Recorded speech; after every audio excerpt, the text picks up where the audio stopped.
রাফি চল একটা গেম খেলা যাক। কি গেম? তুই চোখ বন্ধ করে সাইকেল চালিয়ে স্কুলের মাঠ পর্যন্ত যেতে পারলে তুই যা খেতে চাইবি আমরা তোকে তাই খাওয়াবো, আর তুই না পারলে আমাদের খাওয়াবি। কি রাজি তো?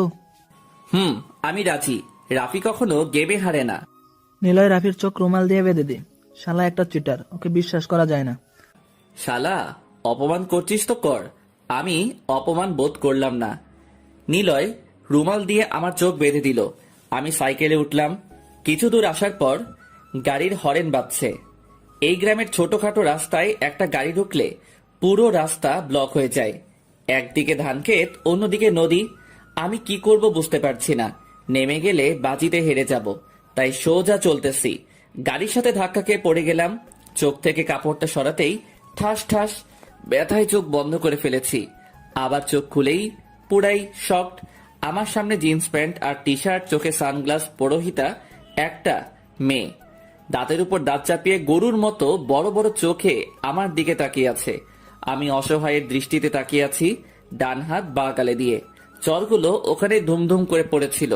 মেয়ে এবার মুখ খুলে বলল, এই ছোট লোকের বাচ্চা, রাস্তা কি তোর বাপের যে চোখ বেঁধে সাইকেল চালাচ্ছিস? আমার বাপের রাস্তা হলে কি চরগুলো ফেরত নিবেন? ছোট লোকের বাচ্চা, তোর তো সাহস কম না আমার মুখের উপর কথা বলিস? দেখুন, ছোট লোকের বাচ্চা করবেন না। আপনি কোনো বড় লোকের বাচ্চা, শুনি মুখের উপর কথা বলা যাবে না। ইচ্ছে করছে এখন তোকে জুতো পেটা করি। জানিস আমি কে? দেখে তো বোঝা যাচ্ছে না ছেলে না মেয়ে। আমার মনে হয় তৃতীয় লিঙ্গ ইয়ে নাকি। ফকিরের বাচ্চা, 2 টাকার সাইকেল সরা, নইলে ওপর দিয়ে গাড়ি নিয়ে যাব। শুধু গাড়ি কেন, এই এলাকায় আপনার পাও মাটির উপর থাকবে না। দেখি কি করিস তুই। মেয়েটা গাড়িতে উঠে আমার সাইকেলের উপর দিয়ে ওর গাড়ি নিয়ে গেল। ওই দাঁড়া। গাড়িটা চলে গেল, আস্তে আস্তে চোখের আড়ালে চলে গেল। আমি রাগী মুডে এখনো তাকিয়ে আছি সেই দিকে। কিরে, সাইকেলের এই অবস্থা কেন? কপালের দোষে এই অবস্থা। কিছু না, চল সাইকেলটা মেকারের কাছে দিয়ে আসি। তোদের সাথে বাজি ধরে আমার কলিজার টুকরা সাইকেলটার এই অবস্থা। গু খাবি গু? ওয়াক্ত বাজিতে জিতলে তো তুই ঠিকই খেতে, তুই হেরে গেছিস মানে খাওয়াবি। বাল মাথা গরম আছে। ডাইনিটা সাইকেল আর আমার 12টা বাজিয়ে দিয়ে গেল, আর ওরা খাবার নিয়ে আসে। ওই তোরা দেখতো রাফির গালে একটা আঙুলের ছাপ না? তাই তো। কে দিল রে গরম গরম ডোজ, একেবারে ফাটিয়ে দিয়েছে। চুপ করবি তোরা, নাকি আমার থেকে খেতে চাইছিস? মেয়ের হাতে মার খেয়ে শালা আমাদের সাথে রংবাজি করছো? সি সি, রাফি লজ্জা করছে না? আমি আর ওদের সাথে কথা না বাড়িয়ে সাইকেল নিয়ে বাজ কাদালাম। মেকারকে সাইকেলটা দিয়ে বাসায় আসলাম। একবার যদি ওই মেয়ের দেখা পাই, ওকে বোঝাবো রাফি কি জিনিস। আমার সাথে বড় লোকই। বাসায় এসে গোসল করে খেয়ে একটা ঘুম দিলাম। এক ঘুমে দুপুর পার। ফ্রেশ হয়ে ক্রিকেট ব্যাটটা ঘাড়ে নিয়ে মাঠে যাচ্ছি। চোখে পড়লো সেই মেয়েটা। ওরে আজ ধান ক্ষেতের কাদাতে চুবাতে না পারলে আমার নাম রাফি না। মেয়েটা আস্তে আস্তে আমার সামনে আসলো। কিরে ছোট লোক, তখন কেমন দিলাম? খুব তো বড় কথা বললি। তখন কি করতে পেরেছি আমার? তখন পাইনি, এবার পাবো। আমি এই কথা বলে ধান খেতে ধাক্কা দিয়ে ফেলে দিয়ে লে দিলাম ভোদর। গরুর চোখওয়ালা দেমাগি মেয়েটা কাদাতে পড়ে পেতনি হয়ে গেছে। পুরো শরীরে কাদা, ময়লা কাদা। এই অবস্থায় দেখে মনটা চরম শান্তি পেল। শয়তান বদমাস ভূত, তোকে তো আমি পরে দেখে নিব। আগে নিজের দিকে দেখা শাকচুন্নি। আমি মনের আনন্দে নাচতে নাচতে মাঠে গেলাম। ইস, শালা একটা মিস্টেক করে ফেললাম। যদি পেতনিটার কাদাময় একটা পিক তুলে রাখতাম, সাইকেলের পুরো রাগটা শোধ হয়ে যেত। খেলা শেষে সন্ধ্যায় আমরা বাসায় আসছি। ওই রাফি, আমি আজ চেয়ারম্যান বাড়ি থেকে গিয়েছিলাম, দেখলাম আমগুলো পেকেছে। তাহলে তো মামা রাতেই মিশন শুরু করা যায়। সমস্যা হলো দারোয়ান বুইরা বেটাটাকে নিয়ে। ওই বেটা আগের বারে আমাদের দেখে ফেলে বাড়িতে বলে দিছিল। মামা, এই মায়ের আমি কখনো বলিনি। যুদ্ধে গেলে ভয় পেতে নেই। নিলয় বলেছে আম পেকেছে। আজ রাতে খেতে না পারলে ওইগুলো ঝরে পড়বে, না হলে কাল সকালে টাকলা চেয়ারম্যান খেয়ে ফেলবে। আমরা তো কাঁচা কলাও পাবো না। রাফি ঠিক কথা বলেছে, আজকে রাতে না খেলে কাঁচা কলাও পাবো না। রাত 11টায় 3 রাস্তার মোড়ে আসবি সবাই। আমরা বাসায় এসে পড়তে বসলাম। 10টায় আম্মু খেতে ডাকলো। খেয়ে আমি রুমে গিয়ে অপেক্ষা করছি কখন 11টা বাজে। চেয়ারম্যানের আমের হেব্বি স্বাদ খেয়ে মন ভরলেও জীবনেও পেট ভরবে না। রাত 11টায় চুপি চুপি ছাদে উঠে গাছ দিয়ে নিচে নামলাম। 3 রাস্তার মোড়ে এসে দেখি ওরা সবাই আমার অপেক্ষা করছে। শুভ, বস্তা এনেছিস? সবাই রেডি, এখন চল। আমরা দেওয়াল টপকে বাগানে প্রবেশ করলাম। বুইরা দারোয়ান নাক ডেকে ঘুমাচ্ছে। তোরা ভালো করে পাহারা দে, আমি আর শুভ গাছে উঠতেছি। তুই লুঙ্গি পরে আছিস কেন? শালা, নিচে 3/4 প্যান্ট আছে। আমি গাছে উঠে আম ছিঁড়তেছি, হাফ বস্তা ছিঁড়েছি। বেটা শুভ হালকা একটা ডালে পা দিতেই ডাল ভেঙে নিচে পড়ে গেছে। মেয়ে কণ্ঠে কেউ বলে উঠল, কে এখানে কে? আর এইদিকে এগিয়ে আসছে ওরা সবাই, দৌড় আমাকে রেখে। আমি গাছেই আছি। মেয়েটা চোর চোর বলে চিৎকার করছে। বাগানে লাইট জ্বালানো আছে, তাই সব পরিষ্কার দেখা যাচ্ছে। তবুও আমি ঝোপের আড়ালে লুকিয়ে আছি। আমি নিচে তাকিয়ে অবাক, এটা তো সেই ডাইনি মেয়েটা। আমি অবাক হয়ে তাকিয়ে আছি, ও এখানে কিভাবে আসলো? অমনি ডাইনিটা আমাকে দেখে ফেলে। তার হাতে দারোয়ানের একটা লাঠি আছে। ওই ওই ওই, চোর, নাম, নিচে নাম। আমি এক ডাল থেকে অন্য ডালে ঝাঁপ দিতে গিয়ে লুঙ্গির গিট খুলে ডালে আটকে যাই। আমি তাল সামলাতে না পেরে নিচে পড়ে যাই। অমনি মেয়েটা দৌড়ে এসে আমার বুকের উপর চড়ে বসে। চাচা, চাচা, চোর ধরেছি, এসো। দারোয়ান দৌড়ে এসে আমাদের কাছে। মেয়েটা এখনো আমার মুখটা ভালো করে দেখেনি। আমার দিকে তাকিয়ে তো পুরাই অবাক। আমি পড়ে গিয়ে কোমরে অনেক ব্যথা পেয়েছি। তার উপর হাতির উজানের সমান ডাইনিটা আমার উপর বসে আছে। তুই, আজ তোরে আমি খেয়েছি। আফা, আমারে ছেড়ে দেন, আমি ভালো ছেলে। তুই আমার সাথে টক্কর দিছিস না? দেখ এবার তোকে কি মজা দেখাই। আমি চুপ করে আছি। আমি ধরা পড়ে গেছি, আমার অবস্থা শেষ। চাচা, ওকে গাছে বাঁধো। দারোয়ান দৌড়ে গিয়ে রশি এনে আমাকে ভালো করে গাছের সাথে বাঁধলো। মেয়েটা এবার যা করলো আমি তা কখনো কল্পনাও করিনি। মোটা শক্ত লাঠি দিয়ে আমার পায়ে দিল মাইর। আমি ব্যথায় চিৎকার করে উঠলাম। আবার আমার পায়ে মারতে থাকলো। আমি ব্যথায় চিৎকার করছি। তারপর আমার চুল হাতের মুঠে ধরে দুই গালে ঠাস ঠাস করে মারতে লাগলো। তোকে কি বলেছিলাম মনে আছে? এবার আমাকে চিনতে পেরেছিস? আমি কি জিনিস আর আমি কে? তুই চেয়ারম্যানের মেয়ের সাথে টক্কর দিয়ে অনেক বড় ভুল করেছিস, আবার চুরি করতে এসছিস। আমি কিছু বলতে পারছি না, মাথা ঘুরছে। সামান্য আম চুরির জন্য মানুষকে এইভাবে নির্দয়ভাবে মারে, আমার জানা ছিল না। ভোর হলে চেয়ারম্যান সহ আমার আব্বু আসলো। আমার আব্বুকে খবর দেওয়া হয়েছিল। আব্বু এসে আমাকে বাসায় নিয়ে গেল। কি নেই আমার বাড়িতে আমের গাছ নেই, লিচুর গাছ নেই, কোনো ফলের গাছ নেই। এলাকার লোক খাচ্ছে, পাখি খাচ্ছে, পচে যাচ্ছে আমার বাগানের আম। আর আমার একমাত্র ছেলে গেছে অন্যের বাগানে আম চুরি করতে। মান সম্মান সব ধুলিয়ে মিশিয়ে দিল। সে কি নেই তোর, কি দেইনি তোকে? যা চেয়েছিস তাই দিয়েছি, কখনো অজুহাত দেখায়নি, বলিনি দিতে পারবো না। তুমি থামো তো এবার। ইস, আমার ছেলেটাকে কত মেরেছে সামান্য আমের জন্য, গা ফেটে রক্ত পড়ছে। এরা কি মানুষ নাকি পশু? কেউ কাউকে এমনভাবে মারতে পারে? মেরেছে, ভালো হয়েছে। এবার যদি শিক্ষা হয়ে থাকে আর কখনো অন্যের বাগানে যাবে না। তুমি চুপ করো তো, যাও ডাক্তার ডাকো। 4 দিন বাসা থেকে বের হতে পারিনি। পায়ের ব্যথায় হাঁটতে পারিনি। সারাদিন শুয়ে থেকে ভালো লাগছে না, তাই বিকেলে শুভকে কল দিলাম, বের হব। শুভ আসলো। দুইজনে হাঁটছি আর গল্প করছি। শুভ এমন একটা মানুষ, ওর সাথে কথা বলে কেউ না হেসে পারবে না। আমার মন খারাপ থাকলে ওর কাছে থাকি, মন খারাপ হাসির ঠেলায় পালিয়ে যায়। রাফি, চেয়ারম্যানের মেয়ে আসতেছে। শুভ, ওর নাম জানিস? মেঘলা। আমি ভরসা করে দিব ওকে। ও জানে না কার সাথে টক্কর দিছে ও। দেখ রাফি, তুই ওর সাথে ঝামেলা করতে যাস না। ও চেয়ারম্যানের মেয়ে, সাধারণ কেউ নয়। তো কি হয়েছে? ও চেয়ারম্যানের মেয়ে বলে আমি ভয় পাবো নাকি? ও কিন্তু আমাদের দিকে আসছে, তুই কিছু বলবি না প্লিজ। মেঘলা আমার সামনে এসে দাঁড়ালো। কিরে, আম দেখে এখনো হজম হয়নি, খাবি আম? মেঘলা পকেট থেকে আমার দিকে আম বাড়িয়ে দিল। অট্ট হাসিতে আমি চুপ করে দাঁড়িয়ে আছি। কিরে চুপ যে, খাবি না? বুঝেছি, চোরের তো একটা দিয়ে হবে না, 1 বস্তা আম লাগবে। আমি চুপ করে নিচের দিকে তাকিয়ে আছি। জীবনে কেউ কখনো আমাকে এত অপমান করেনি। কেউ একটু কিছু বললে আমার মাথা গরম হয়ে যায়। ইচ্ছে করছে ঠাস ঠাস করে গালে বসে দেই, কিন্তু আমার আব্বুর বদনামের জন্য সব সহ্য করছি। চাই না তারা আমার জন্য আরো একবার অপমানিত হোক। আমার থুতনিতে হাত দিয়ে থুতনি উপরে ভাসিয়ে মেঘলা বলল, বাবু কোথায় গেল তোমার সেদিনের দেমাগ? খুব খুব মিস করছি, প্লিজ দেখাও না। মেঘলা, তুমি কিন্তু বেশি বাড়াবাড়ি করছো। এই চোরের বাচ্চা চোর, একদম চুপ। আমি বাড়াবাড়ি করবো না তো তুই বাড়াবাড়ি করবি? মেঘলা, তুমি কিন্তু বেশি বাড়াবাড়ি করছো। এই চোরের বাচ্চা চোর, একদম চুপ। আমি বাড়াবাড়ি করবো না তো তুই বাড়াবাড়ি করবি? শুভ চল, ফালতু কথা শোনার সময় নেই। আমি শুভর হাত ধরে টেনে নিয়ে আসলাম, মুডটাই অফ করে দিল। নদীর পাড়ে দুজনে বসলাম।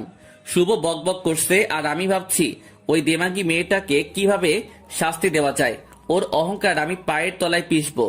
কিছুক্ষণ থেকে সন্ধ্যায় বাসায় ফিরছি, তখন দেখলাম একটা গাড়ি আসছে, সেই দিনের গাড়িটা আমাকে লাগিয়ে দিতেছে, তাই আমি নদীর দিকে চাপতেছি। গাড়িটা আমার দিকে আরো চাপিয়ে দিল। আমি পিছনে চাপতেই গড়িয়ে নদীতে পড়ে গেলাম। গাড়ির ভিতর মেঘলা সহ কয়েকটা পিচ্চি ছিল, তারা জানালা দিয়ে হি হি হি করে হাসছে। আমার মাথা গরম হয়ে যাচ্ছে। চেয়ারম্যানের মেয়ে বলে যা ইচ্ছা তাই করবে, আমাদের সহ্য করে যেতে হবে? এটা কেমন নিয়ম? আমি তো এই নিয়ম মানি না। শুধু আব্বু আম্মুর জন্য চুপ করে আছি। শুনেছি ঢাকায় থাকে, এখানে কয়েকদিন থেকে চলে যাবে, তাই ঝামেলা করছি না। নদীতে পরে আমি পুরো ভিজে গেছি। ভিজা গায়ে বাসায় ঢুকলাম। আমায় ভিজা দেখে তোয়ালে নিয়ে এগিয়ে আসলো। তোর এখনো জ্বর সারিনি, মাথা ব্যথা সারিনি, তুই বল খেলে সন্ধ্যায় নদীতে গোসল করে আসলি? আম্মু, আমি বল খেলতে যাইনি, ঘুরতে গেছিলাম। আমাকে বোকা পেয়েছিস? ঘুরতে গেলে মানুষ ভিজে যায়। ওই টাকলা চেয়ারম্যানের বজ্জাত মেয়েটা ফেলে দিছে নদীতে। বাবা, তুই একটু দূরে দূরে থাক ওই মেয়ের থেকে। ওর সাথে ঝামেলা করার দরকার নেই। ওরা আমাদের আত্মীয় হয়, কিছুদিনই তো থাকবে, একটু সহ্য কর। আম্মু, তোমাদের সম্মানের কথা ভেবে আমি চুপ করে আছি, না হলে ওই মেয়ের পা ভেঙে হাতে ধরে দিতাম। যা, এখন রুমে গিয়ে কাপড় চেঞ্জ করে পড়তে বস। পরের দিন সকালে বন্ধুদের সাথে স্কুলের মাঠে আমি দেখা করতে যাচ্ছি সাইকেলে করে। মেঘলা সাইকেল চলা শিখতেছে, আঁকা বাঁকা ভাবে চালাচ্ছে, ভালোভাবে চালাতে পারে না। আমার মাথায় একটা বুদ্ধি আসলো, আমি লুকিয়ে পড়লাম। যখন নদীর পাড়ে সাইকেল নিয়ে আসলো, আমি বের হয়ে আঁকা বাঁকা ভাবে ওর সামনে সাইকেল চালাচ্ছি। ও নদীর সাইডে যেতে আমি দিলাম লাগিয়ে, গড়িয়ে নদীতে পড়ে গেল। নদীতে পড়ে মেঘলা চিৎকার করে বলছে, কুত্তা, তোরে আমি দেখে নিব। আমি মুচকি হাসি দিয়ে চলে এলাম। বেচারি অনেক ব্যথা পেয়ে কেঁদে ফেলেছে। সাইকেল দিয়ে পা কেটে গেছে, রক্ত পড়ছে। তাতে আমার কি? এর থেকে আমাকে বেশি কষ্ট দিয়েছে। কষ্ট কেমন বুঝুক। শুভদের সাথে আড্ডা দিয়ে দুপুরে বাসায় আসলাম, গোসল করে খেতে বসেছি। রাফি, তোকে শিলা ডেকেছে। শিলা আপু কেন ডেকেছে আম্মু? আপনাদের জেনে রাখা ভালো, শিলা আপু আমার খালাতো বোন এবং মেঘলার আপন চাচাতো বোন। গাধা, তোর কি কিছুই মনে থাকে না? পরশুদিন ওর বিয়ে, কত কাজ পড়ে আছে। আম্মু, আমি যেতে পারবো না। কেন যাবি না? চেয়ারম্যানের শাকচুনি মেয়েটার জন্য। ও একটা না একটা ঝামেলা করবে, সব দোষ এসে আমার ঘাড়ে পড়বে। আমার তো কথা বলাও মানা। আমি শিলাকে বলে রাখবো কিছু করবে না। সদীপ, মারুফ, রাকিব ওরাও তো আজ আসবে, আমরা কাল যাব। আমি খেয়ে উঠে শিলাপুতের বাসায় গেলাম। ডাইনিটাকে দেখলাম না, আমার উপর চেতে আছে। দেখা পেলে আমার হাড্ডিও রাখবে না, চিবিয়ে খাবে। খালামণি, খালামণি। ওই বাদরের বাচ্চা, এইভাবে চেঁচাচ্ছিস কেন? আমার জান পাখিটা নাকি আমাকে ডেকেছে। ওর রুমে আছে, যা। খালামণি, একটা কথা বলি। কি বলবি তাড়াতাড়ি বল, কিচেনে রান্না চড়িয়ে দিয়ে এসছি। না বলি তাহলে থাক। খালা আমার কান ধরে বলল, কি বলবি বুঝেছি হারামজাদা। জানো খালামণি, আল্লাহর কাছে দোয়া করি তুমি কেন আমার মা হলে না। না বলতেই বুঝে যাও। তেল না মেরে শিলার কাছে যা, কি বলে শুনে বিরিয়ানি খেয়ে যাস। আমি আপুর রুমে ঢুকে অবাক। মেঘলা ফুপিয়ে ফুপিয়ে কান্না করছে আর আপু ওর মাথায় তেল দিয়ে দিচ্ছে পায়ে ব্যান্ডেজ। মেঘলাকে এই করুণ অবস্থায় ওর মুখটা অনেক মায়াবী দেখাচ্ছে। এতদিন শুধু ভয়ঙ্কর রূপ দেখে এসেছি মায়াবী মুখের আড়ালে। কেন যেন আমার খারাপ লাগছে। আপু, আসবো? আয় বস। আপু, ও এখানে? এই তো রাফি। এই শয়তানটা রাফি? আমি ওদের কথার আগামাতা কিছু বুঝতেছি না। একটা বলে রাখি, আমি আমচুরি করে ধরা পড়েছি। এটা মেঘলাদের বাসার লোকজন ছাড়া আর কেউ জানে না। শিলা আপুরাও জানে না। আপু, আমি সাইকেল থেকে পড়িনি, ও আমাকে ইচ্ছে করে ফেলে দিয়েছে। রাফি, কি বলছো এইসব? আমি কি খালামণি আর খালুকে বলে দেব? দেখেছো মেয়েটার কি অবস্থা করেছিস তুই? সব সময় ফাজলামি। আপু, তুমি ওরটাই দেখলে, আমারটা দেখলে না? আমাকে কিভাবে মেরেছে। রাফি, আমি সরি। আমি জানতাম না তুমি সেই রাফি। আমি সেই রাফি মানে?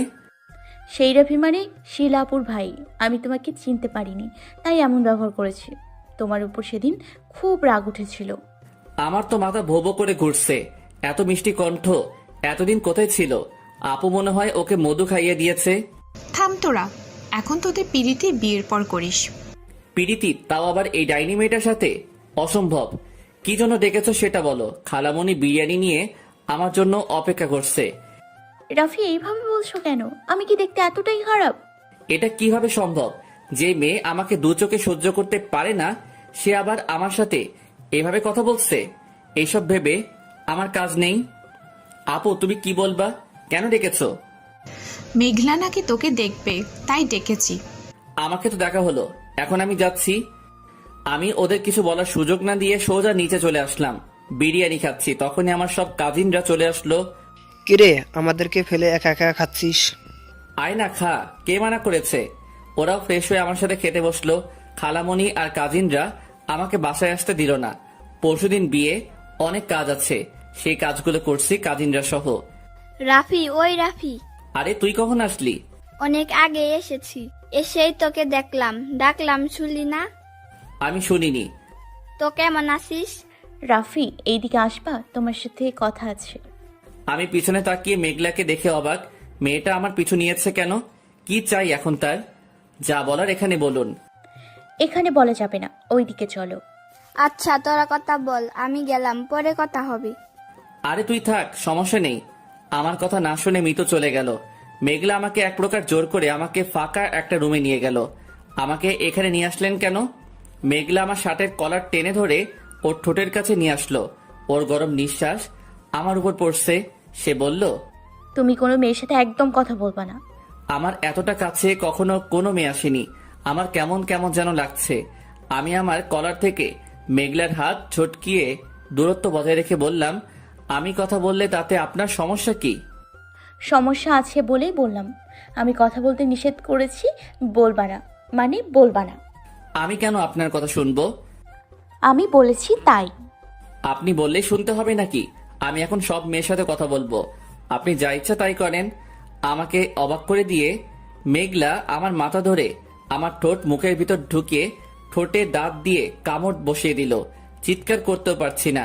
ঠোঁট কেটে তাজা রক্ত পড়তেছে। অনেক ব্যথা করছে এবং আমার নিঃশ্বাস বন্ধ হয়ে যাচ্ছে। প্রায় কিছুক্ষণ পর মেঘলা আমাকে ছেড়ে দিয়ে হাঁপাচ্ছে। আমার ঠোঁট অনেক জ্বালা করতেছে। আমি ওর কাণ্ড দেখে পুরাই থ হয়ে আছি।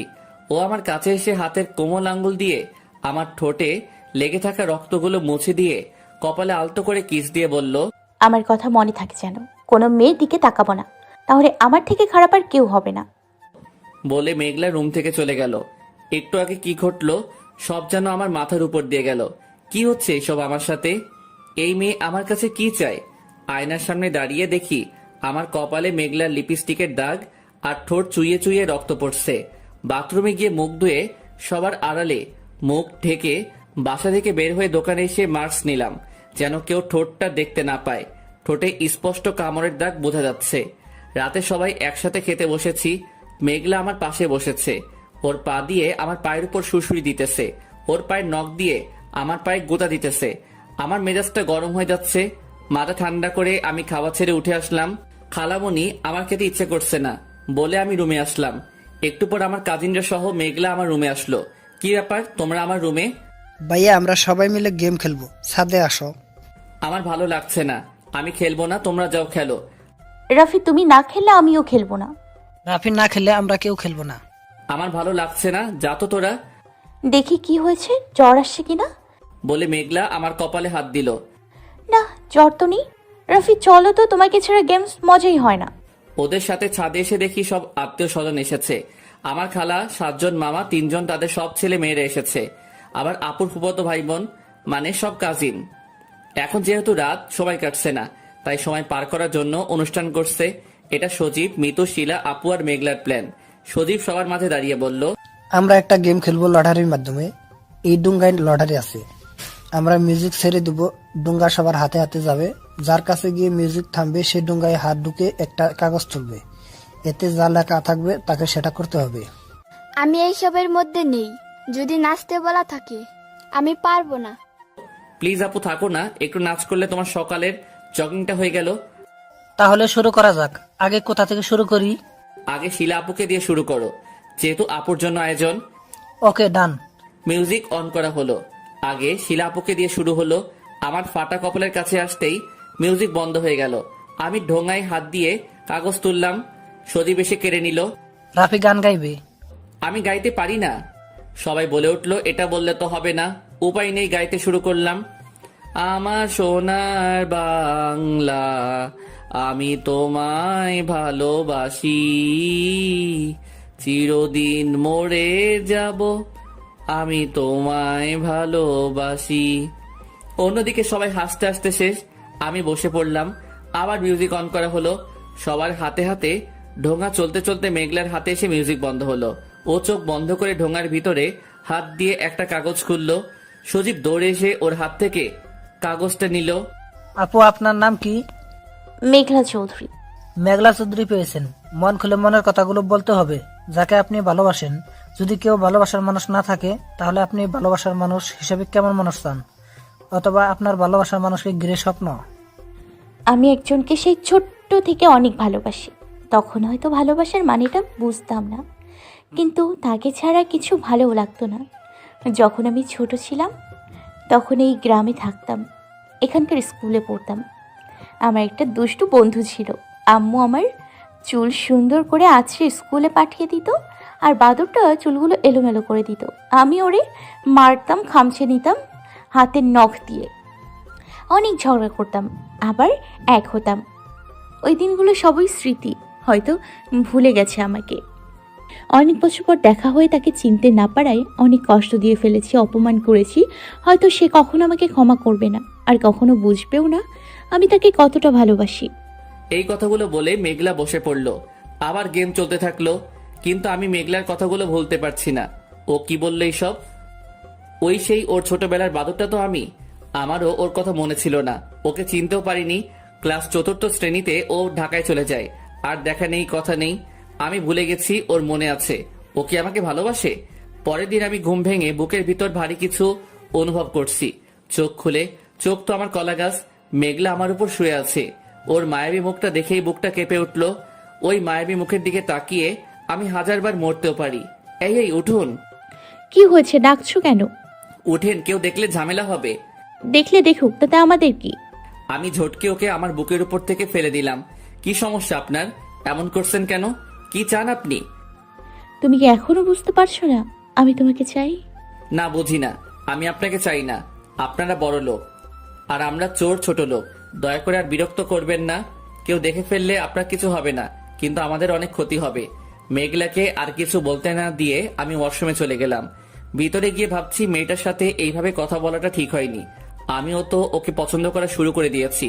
ও তো আমাকে ছোট থেকেই ভালোবাসে। আমার একটা সমস্যা, অল্পতে রাগী, রাগটাকে কন্ট্রোল করতে পারি না। ওর সাথে এমনটা না করলেও পারতাম। ফ্রেশ হয়ে রুমে এসে দেখি শুয়ে ফুপিয়ে ফুপিয়ে কান্না করছে। আমি ওর পিঠে হাত দিলাম। ও আমার দিকে তাকালো। রাফি, তুমি কি সত্যি আমাকে ভালোবাসো না? আমি তোমাকে সত্যি অনেক ভালোবাসি। তোমার সাথে যা করেছি তার জন্য আমাকে যা শাস্তি দিবা মাথা পেতে নিব। প্লিজ তোমার থেকে দূরে সরিয়ে দিও না।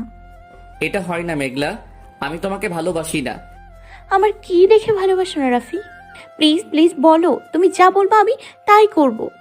তোমার উপর আমার কোনো অনুভূতি নেই। ভালো না বেসে তো আমি তোমাকে ভালোবাসি বলতে পারবো না। সরি, আমাকে ক্ষমা করে দাও। রাফি, আমার ভালোবাসা আমি আদায় করেই নিব। বলে মেঘলা চলে গেল। আমি সেই নিতর হয়ে দাঁড়িয়ে আছি। কাল থেকে আমি এটাই ভাবছি, কি হচ্ছে এসব আমার সাথে। বন্ধুদের সাথে আড্ডা দিলে জড়তাটা কেটে যাবে, কিন্তু কাল বিয়ে, আজ অনেক কাজের চাপ। এখান থেকে কেউ বের হতে দিবে না। নাস্তা করতে ডাকতেছে। নাস্তা করতে গিয়ে দেখি একটাই চেয়ার ফাঁকা, সেটা মেঘলার পাশে। ওর কাছে গেলে আমি নিজেকে থামাতে পারি না। ওর সাথে মিশে যেতে ইচ্ছে করে। কোনো রকমে খেয়ে আমি কাজে লেগে পড়লাম। রাফি, তোমার সাথে কথা আছে। কি কথা বলবেন এখানে বলুন। জরুরি কথা, এখানে বলা যাবে না। প্লিজ ওই দিকে চলো। কালকে যেটা করেছেন ভুলিনি, আজও রাগ আছে। সরি, আমার কথা কিছু বলবো না। প্লিজ শোনো, খুব গুরুত্বপূর্ণ কথা। আচ্ছা চলুন। আমি ওর সাথে একটু আড়ালে আসলাম। বলুন এখন।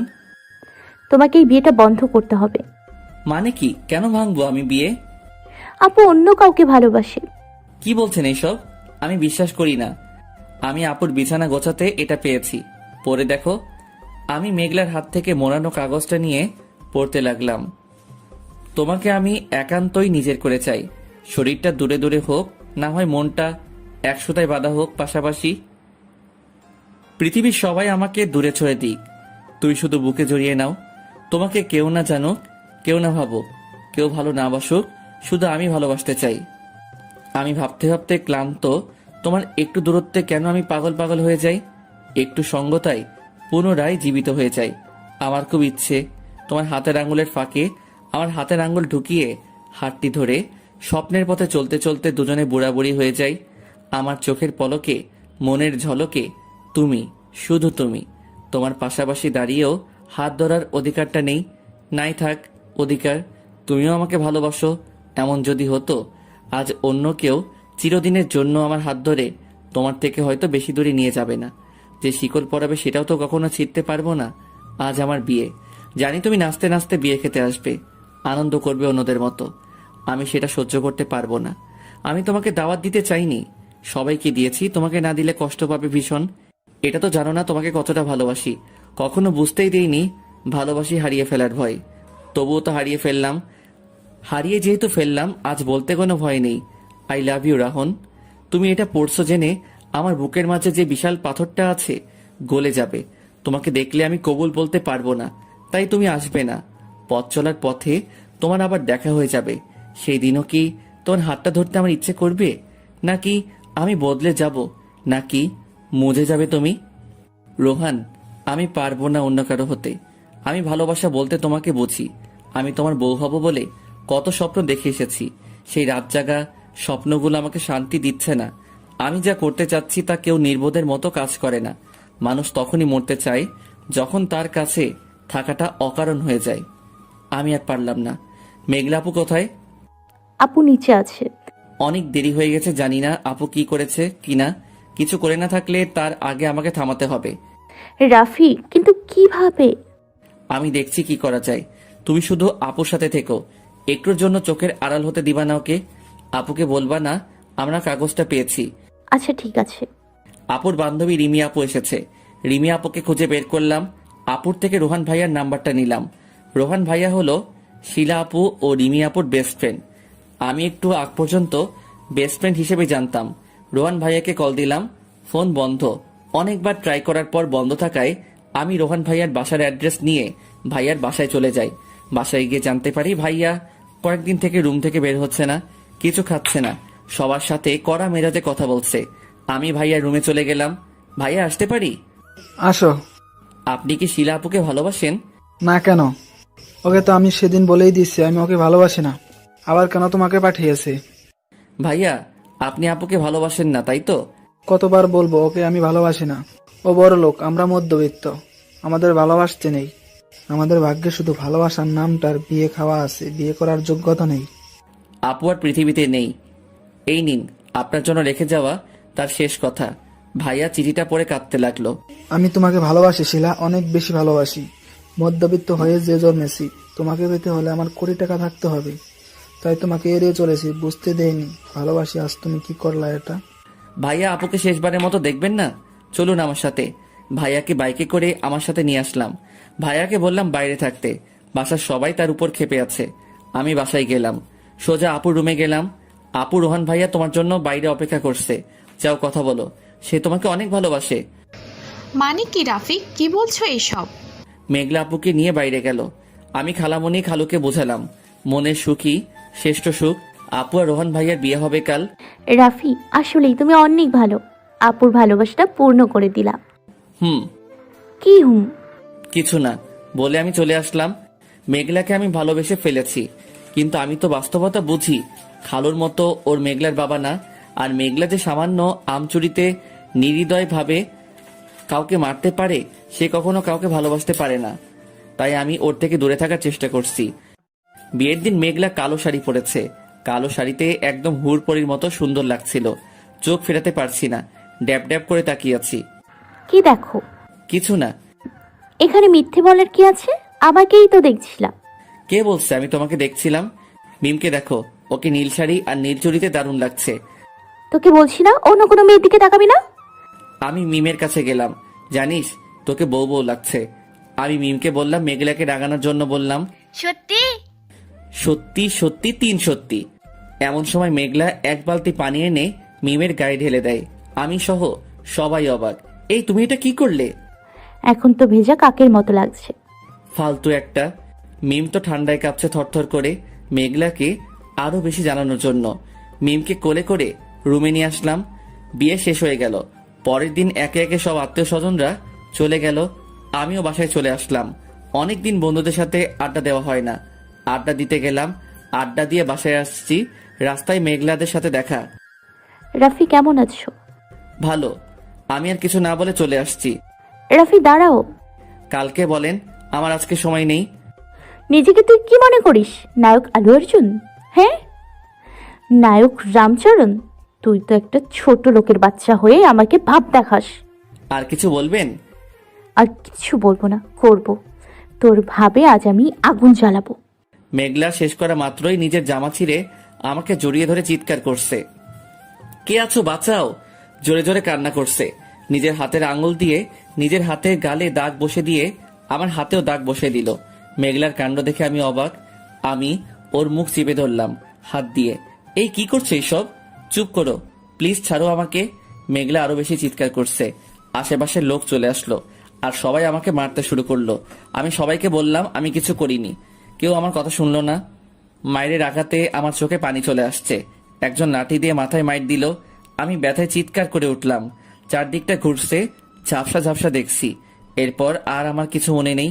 জ্ঞান ফিরে নিজেকে হাসপাতালে আবিষ্কার করলাম। চারদিকে তাকিয়ে দেখি কেউ নেই। আমি হাসপাতালে কেন মনে পড়ছে না। যখন ভাবতে লাগলাম মনে পড়ে গেল, মেঘলা আমাকে মিথ্যা অপবাদে মাইর খাওয়াইছে। মেঘলা না আমাকে ছোটবেলা থেকে ভালোবাসে, তাহলে এমন করলো কেন? একটু পর নার্স আসলো। যাক, আপনার জ্ঞান ফিরল 3 দিন পর।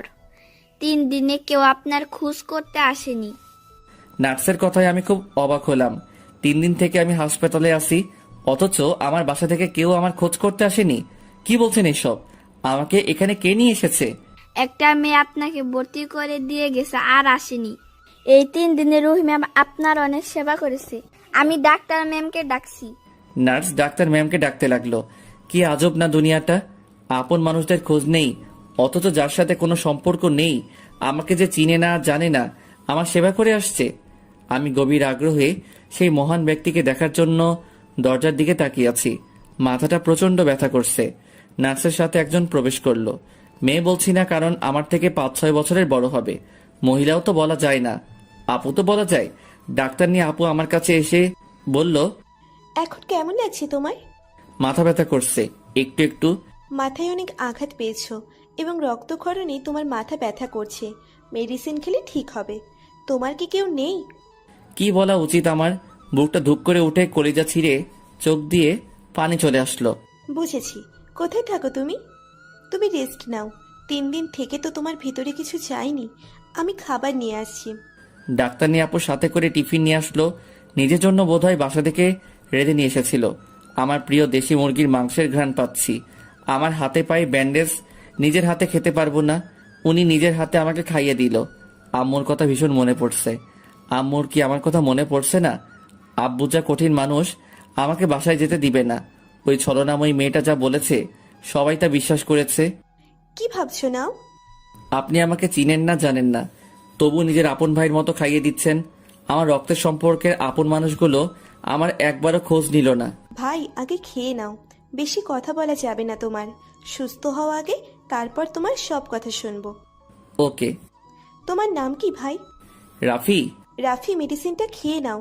কোনো দরকার পড়লে নার্সকে বলিও। আমাকে অন্য রোগীর কাছে যেতে হবে।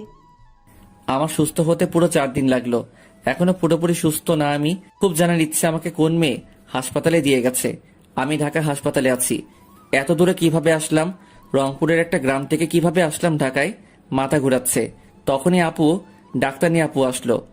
রাফি, তুমি কোথায় যাবে ভাবছো? বাসায় যাব। ভাই, আগে আমার বাসায় চলো, কালকে যেও।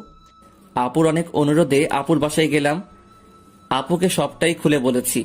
পরের দিন সকালে আমি বাসে উঠলাম। আমার কাছে কোনো টাকা ছিল না, আপু টাকা দিয়েছিল।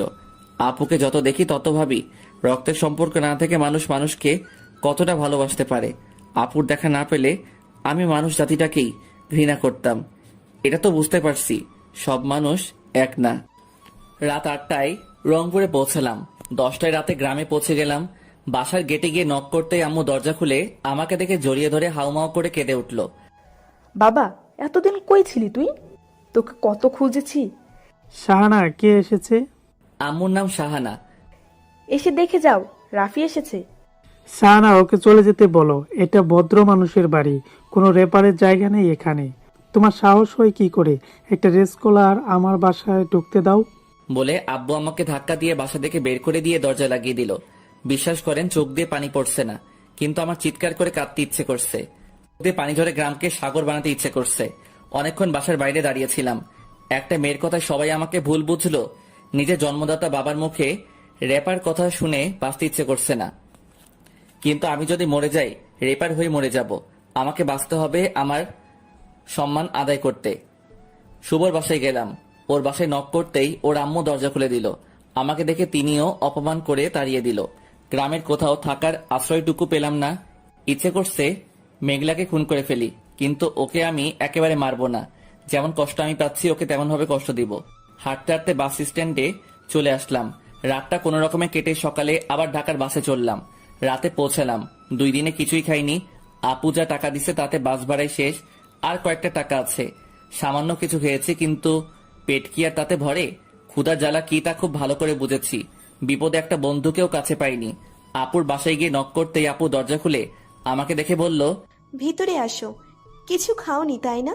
মুখ শুকিয়ে ধুলো হয়ে গেছে। যাও ভাই, ফ্রেশ হয়ে আসো, আমি খাবার নিয়ে আসছি। খেতে খেতে আপুকে সব বললাম। আপু বলল, আমি আছি তো, আমাকে নিজের বোন ভাবো না? আমি আজ থেকে তোমার বোন, তুমি আমার ভাই। আপুর সম্পর্কে আমি এখনো কিছু ভালো করে জানি না। আপু বলেছিল পরে একদিন বলবে। যাই হোক, পেট ভরে খেয়ে ঘুম দিলাম। পরের দিন সকালে আপুর ডাকে ঘুম ভাঙলো। আপু আর আমি একসাথে নাস্তা করলাম। আপু হসপিটালে গেল। যাওয়ার সময় আমাকে বলল সারাদিন বাসায় শুয়ে না থেকে যেন ছাদে যাই, বাইরে গিয়ে ঘুরে আসি। বিকেলে আমি ছাদে গেলাম। ছাদে গিয়ে যা দেখলাম, চোখ ডলতেছি। যা দেখলাম সত্যি নাকি? গায়ে চিমটি দিলাম। সত্যি ব্যথা পাই। পাশের বাসার ছাদে মেঘলা দাঁড়িয়ে, ও আমার দিকে তাকিয়ে আছে। আমাকে দেখে হয়তো ও আমার মতোই অবাক হয়েছে। রাফি, তুমি এখানে কি করো? তোকে রেপ করতে আসছি। সরি রাফি, আমি ভাবিনি সেদিন এমন কিছু হবে। আমি শুধু তোমাকে একটু শিক্ষা দিতে চেয়েছিলাম। তুমি আমাকে পাত্তা দিচ্ছিলে না, তাই আমি সত্যিই ভাবিনি এমন কিছু হবে। চুপ কর তুই। তুই এখানে কেন? এটা আমার নানুর বাসা। তুমি এখানে কিভাবে আসলে? যেভাবে হোক আসছি, কিন্তু ভাবিনি তোকে এত সহজে পাবো। রাফি, আমাকে ক্ষমা করে দাও প্লিজ। কিসের ক্ষমা? আগে তোকে রেপ করব, তারপর তুই আমাকে ক্ষমা করে দিস। আমি ওখান থেকে চলে আসলাম। মেয়েটাকে দেখে মেজাজটাই খারাপ হয়ে গেল। ওর নাম মুখে নিতেও আমার ঘৃণা লাগে। আর আদিক্ষেতা দেখে আমি ওকে ভালোবেসে ফেলেছিলাম। ভেবে নিয়েছিলাম ওকে কাছে টেনে নিব। ভালোবাসার মানুষটাকে পাওয়ার জন্য সমাজের সাথে লড়বো। কত বড় ভুল করতাম। রাতে আপু এসে আমাকে ডাক দিল। আমাকে দেখে আপু বুঝে গেল আমার মন খারাপ। ভাই, আব্বু আম্মুর কথা মনে পড়ছে, এটাই স্বাভাবিক। এমন কেন হলো আমার সাথে? কি পাপ করেছি? বাদ দাও না ভাই এইসব। হুম তোমার ভার্সিটির কোচিং করবা না? ইচ্ছে তো আছে, কিন্তু ইচ্ছা থাকলে উপায় তো নেই। দেখো পাগল বলে কি, আমি আছি না। রাফি, তুমি কিন্তু আমাকে পর ভাবো। তোমার দেওয়া রক্ত তো আমার শরীরে বইছে। সো তোমার যা প্রয়োজন হবে আমাকে বলবা। তোমার কোচিং এর জন্য যা কিছু করার করে রাখো। টাকার চিন্তা করো না।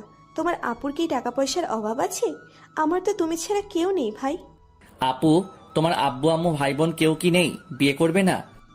সময় হলে তোমাকে সব বলবো। পরের দিন আমি ছাদে আছি। মাথায় একটা ঢেল লাগলো। চারপাশে তাকিয়ে দেখি মেঘলা ওদের ছাদে দাঁড়িয়ে আমার দিকে তাকিয়ে আছে। ইশারায় আমাকে কাগজটা খুলতে বলছে। কাগজটা দিয়েই আমাকে ঢেল মারছে। আমার দেখার ইচ্ছে নেই। কাগজটা হাতে নিয়ে নিচে ফেলে দিলাম। ওই রাফি, রাফি। ওই তুই তোর নোংরা, তুই তোর ওই নোংরা মুখে আমার নাম নিবি না। ওকে আর কিছু বলার সুযোগ না দিয়ে আমি নিচে চলে আসলাম। আর 2 দিন ছাদে যাইনি, বাইরেও বের হইনি। কয়েকদিন পর আমি কোচিং এ অ্যাডমিশন করলাম। প্রথম দিন কোচিং এ গিয়ে বসে ক্লাস করছি। এমন সময় পরিচিত কণ্ঠে কেউ বলে উঠলো, স্যার আসবো? আমি দরজার দিকে তাকিয়ে দেখি মেঘলা। ও আমাকে দেখে মুচকি হাসি দিয়ে ভিতরে প্রবেশ করলো। ওর হাসি একদম আমার অসহ্য লাগছে। আমার পাশে যে বসেছিল তাকে উঠে দিয়ে আমার পাশে বসালো। আমি আবার ওই ছেলেটাকে আমার জায়গায় বসিয়ে দিয়ে অন্য জায়গায় গিয়ে বসলাম। কোচিং শেষে আমি রিক্সা ডেকে রিক্সায় উঠলাম। অমনি মেঘলা এসে রিক্সায় উঠে পড়লো আমার পাশে। ওই আপনি নামেন। থাক তুই, বলে আমি রিক্সা থেকে নেমে হেঁটে আসছি। মেঘলাও রিক্সা থেকে নেমে আমার পিছু পিছু আসছে। আমার খুব বিরক্ত লাগছে। ইচ্ছে করছে ওর একটা শিক্ষা দেই, কিন্তু এখন না, এখন সেই সময় আসেনি। ওই রাফি বাবু শোনো না। আমি চুপচাপ হাঁটছি। আমি বাসায় এসে ফ্রেশ হয়ে রান্নাঘরে আপুর জন্য হাসপাতালে নিয়ে গেলাম। বাসায় একা একা সারাদিন ভালো লাগে না, তাই বাসার কাজ করি, আপুর জন্য নিয়ে যাই। হসপিটাল থেকে আসতেছি, মেঘলাতে বাসার কাছে আসতেই মাথায় এক বালতি পানি পড়লো। উপরে তাকিয়ে দেখি মেঘলা খিলখিল করে হাসছে।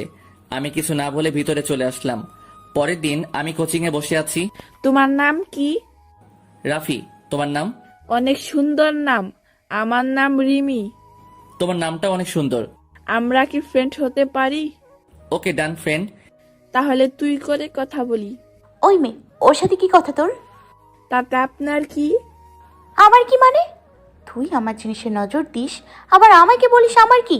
রিমি আয়, পাগল ছাগল মেয়ের সাথে কথা বলে লাভ নেই। আমি রিমিকে নিয়ে চলে আসলাম ক্লাসের ভিতরে। কোচিং শেষে আমি বের হয়ে বাসায় আসছি। মেঘলা রিমির চুলের মুঠি ধরে সবার সামনে ঠাস ঠাস করে চড় মারলো। ফকিন্নির বাচ্চা, তুই আমাকে কি দেখবি? হ্যাঁ, তুই জানিস আমি কে? এখানকার মেয়র আমার মামা। ওই সবাই জেনে রাখ, রাফিকে আমি ভালোবাসি। কেউ আর দিকে তাকিয়ে থাকলে আমি তোর চোখ তুলে ফেলবো। এই মেয়ে পেয়েছে কি আমাকে? কখন বলে ভালোবাসি, আবার আমার জীবনটাকে নরক করে দিয়েছে। মাথাটা পুরাই খারাপ করে দিয়েছে। আমি নিজের রাগটা আর কন্ট্রোল করে রাখতে পারলাম না। ঠাস ঠাস ঠাস করে মেঘলার গালে চর মেরে বললাম, কি মনে করিস তুই নিজেকে? তুই আমার জীবনটা নষ্ট করছিস কেন? আমি তোর কি ক্ষতি করেছি? গ্রাম থেকে, আমার পরিবার থেকে আমাকে বের করে দিলি, তাতে তোর মন শান্তি হয়নি? এখন এখান থেকে বের করে দিতে চাস? আমি তোর কি ক্ষতি করেছি? আমার পিছনে এইভাবে পড়ে আছিস কেন? আমাকে না তুই মেরে ফেল। পরিবারের থেকে দূরে থাকাটা তুই ধনির দোলালি বুঝবি না। আমি কাকে কি বলছি? একটা কুত্তা মানুষের কষ্ট বুঝে, তুই তো কুত্তার মাঝেও পড়িস না। আমি আর কিছু না বলে চলে আসলাম। রাতে ছাদে গেলাম, দেখলাম একটা ডায়েরি, পড়তে শুরু করলাম। যত ঝগড়া ছিল, যত রকমের বোঝাপড়া ছিল তোমার সাথে, তার সবই করে নিয়েছি আমি। এখন আর কিছুই বাকি নেই, না অভিমান, না প্রত্যাশা, না কোনো আশা। জোর করে কিংবা অন্য কোনো ভাবে বাধ্য করে যে কারো কাছ থেকে ভালোবাসা আদায় করা যায় না, সে তো আমিও জানতামই। হয়তো মেনে নিতে কষ্ট হচ্ছিল শুধু, কেননা আমি ভাবতাম আমি যেহেতু ভালোবাসি, সেহেতু সেই ভালোবাসার উপর একটা অধিকার আমার অবশ্যই আছে।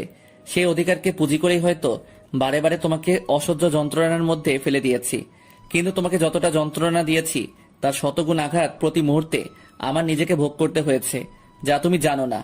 এখন আমি নিজেরই চোখে চোখ রেখে কথা বলতে পারি না। যখন তোমার সাথে করা আচরণগুলোর কথা মনে পড়ে, যে আমি নই, সে আমিকে তোমার সামনে হাজির করেছিলাম। হয়তো আমি ছুটে চলেছিলাম খরগোশের মতো, দৌড়ে দৌড়ে, আর এতটাই বেহুশের মতো ছুটেছিলাম যে ছুটতে ছুটতে কোন যে দিকে চলেছি সে কথাই ভুলে গিয়েছিলাম। অবশেষে আমি স্থির হলাম। এখন আমি ঠিক আছি, জ্বরটাও কেটে গেছে, মাঝখান থেকে হারিয়ে গেছে অনেক বড় কিছু। আবার মনে হয় আমি যাকে এতটা গুরুত্ব দিচ্ছি, কিংবা নিজের অজান্তেই মনে মনে যাকে আমি এতটা গ্রহণ করে ফেলেছি, আসলে কি সে আমাকে নিয়ে অতটা পরিষ্কার করে ভাবে কিছু? ভেতর থেকে তেমন কোনো সাড়া পাইনি, কিন্তু লজ্জা হচ্ছিল তাকে নিয়ে আমার প্রত্যাশাগুলোর দিকে তাকিয়ে। কেন আমি চাইছি তাকে? যে আমাকে চায় না, কিংবা হয়তো যে আমাকে ঘৃণার চোখে দেখে না, আমি তাকেই আমার চিন্তার আলোকে আবার বহুবার এই মনে হয়েছে যে না হয় আমি তাকে ভালোবেসে ফেলেছি, কিংবা না হয় তার প্রতি আমার মনোযোগ একটু বেশি, তাই বলে তাকে অতশত বলতে কেন গেলাম? এই ভালোবাসাটুকু ভেতরে রেখে দিয়েও তো দিব্যি পুরোটা জীবন এক রকমের স্বস্তি নিয়ে ঠিক বেঁচে থাকা যেত না? অন্তত তার সামনে এতটা রুক্ষ, এতটা কপট আর বেপরোয়া তো হতে হতো না। তবুও তো আয়নায় নিজের চোখে চোখ রেখে কথা বলতে পারতাম। নিজেকে নিজের কাছে এতটা নিচু আর রুচিহীন মনে হতো না। সে যেমন করে আমাকে ভাবুক, সে যেমনই হোক কিংবা যেমনটি না হোক, তবু দূর থেকে এতটুকু বলে নিজেকে সান্ত্বনা দেওয়া যেত যে সে তো কিছু জানেই না আমার ভেতরের কথা। কিন্তু এখন যতটা এলোমেলো হয়ে গেল সবই, হয়তো এক জীবনেও তা ফুরোবার নয়। আবার এও মনে হয় একজন ভালোবাসার মানুষকে তো খুব সহজেই ক্ষমা করে সব ভুলে গিয়ে আবার বুকে জড়ানো যায়। তাহলে আমি কি তেমন কিছু ছিলাম না? আমি তার জীবনের কিছুই কি ছিলাম না? কিংবা সে আমাকে নিয়ে যেসব কথা বলতো, সেগুলো কি শুধুই কথার কথা? আমি কি ভুলভাল বুঝে সত্যি বলে মেনে নিয়েছিলাম সবই? হয়তো তাই, হয়তো নয়। এখন আমি যা কিছু বুঝতে পারি না, এই পৃথিবীর যা কিছু অবদ্ধ মনে হয়, সেগুলোর আর কোনো উত্তরের খোঁজ করতে যাই না। থাকুক না ওসব অজানাই, হয়তো আমি ওসবের কোনো উত্তর পাবো না। কত কিছুই তো পাওয়া হয় না আমাদের। তার চেয়ে বরং মন থেকে যাকে সারা জীবনের জন্য গ্রহণ করেছি তাকে রাখার প্রতিজ্ঞায় আমাকে অটল থাকতে হবে। তাকে কোনোভাবেই অস্বীকার করা যায় না, কেননা বেলা শেষে আমি হয়তো অন্য সবাইকে ধোঁকা দিতে পারি, কিন্তু নিজেকে, যাকে একবার মন গ্রহণ করে ফেলেছে তার জায়গায় অন্য কাউকে চিন্তা করার রুচি যেমন আমার নেই, ঠিক তেমনি সে গ্রহণ না করলেও তাকে ছেড়ে যাবার কোনো পথ এখন আর আমার নেই। মিথ্যে করে অনেকেই হয়তো অনেক কিছু করতেও হয় হয়তোবা। অনেকে সারা জীবন একটি মিথ্যেকে সত্যি হিসেবে প্রতিস্থাপন করতে কোনো রকমের জোড়াতালি দিয়ে অভিনয় করে, মেনে কিংবা মানিয়ে নিজের মনের বিরুদ্ধে গিয়ে জীবন পার করতে পারলেও আমি পারি তা কি করে? কিংবা এসব করে নিজের চোখে চোখ রেখে কি করে তাকাই? নিজেকে কি জবাব দেব আমি? নিজের কাছে নিজেকে কি করে লুকাবো আমি? আমি তো সহজ একটা জীবন চেয়েছি সব সময়। এই কি তাহলে সেই সহজ জীবন? নিজেরই কাছ থেকে পালিয়ে বাঁচা, নিজের সাথে জীবনের সবচাইতে বড় লুকোচুরি খেলা? সহজ জীবন কি তবে এমন একটা জীবন যেখানে নিজেকেই নিজের সব থেকে বড় শত্রু ভেবে বাঁচতে হবে? আমার কাছে তো জীবন কখনো এমন হয়ে ধরা দেয়নি, তাহলে এখন কেন দিচ্ছে আমার কাছে? আমি যা, আমি সেটাই। যা নই তবে সেটি হবার চেষ্টা কেন করছি আমি? কেন নিজের কাছ থেকে পালিয়ে বেড়াচ্ছি? আমি যেমন নিজেকে ঠকাতে পারি না, তেমনি অন্য কাউকেও ঠকাতে পারি না। যা কিছু সঠিক তা সবসময় সুখকর হবে, এমন ধারণা কোথা থেকে এলো আমার ভেতরে? সত্য কষ্টদায়ক হলেও তো সত্য, আগে হোক আর পরেই হোক, সত্যকেই মানতে হয় শেষমেশ। নিজেকে কষ্টকর পথ থেকে মুক্ত করতে, নিজের জীবনের অভিজ্ঞতাগুলোকে অস্বীকার করতে আমি নিজেই কখন নিজের বিরুদ্ধে হাঁটতে শুরু করেছি তা আমার নিজেরই জানা নেই। হয়তো ভালোবাসার মতো একটা পবিত্র সত্তাকে তার যথাযোগ্য মর্যাদায় মূল্যায়ন করবার মতো শক্তি আমার ভেতরে নেই। হয়তো এই লড়াইটা আমি লড়তেই চাইছি না। সবচেয়ে বড় কথা, নিজের ভালোবাসাকে শ্রদ্ধা করাকেই আমি লড়াই ভাবছি। একজন মানুষ যত চেষ্টাই করুক না কেন, সে নিজের কাছ থেকে নিজের ভেতরের রূপ কখনো লুকাতে পারে না, সত্যিটাকে কখনো নিজের কাছে আড়াল করতে পারে না।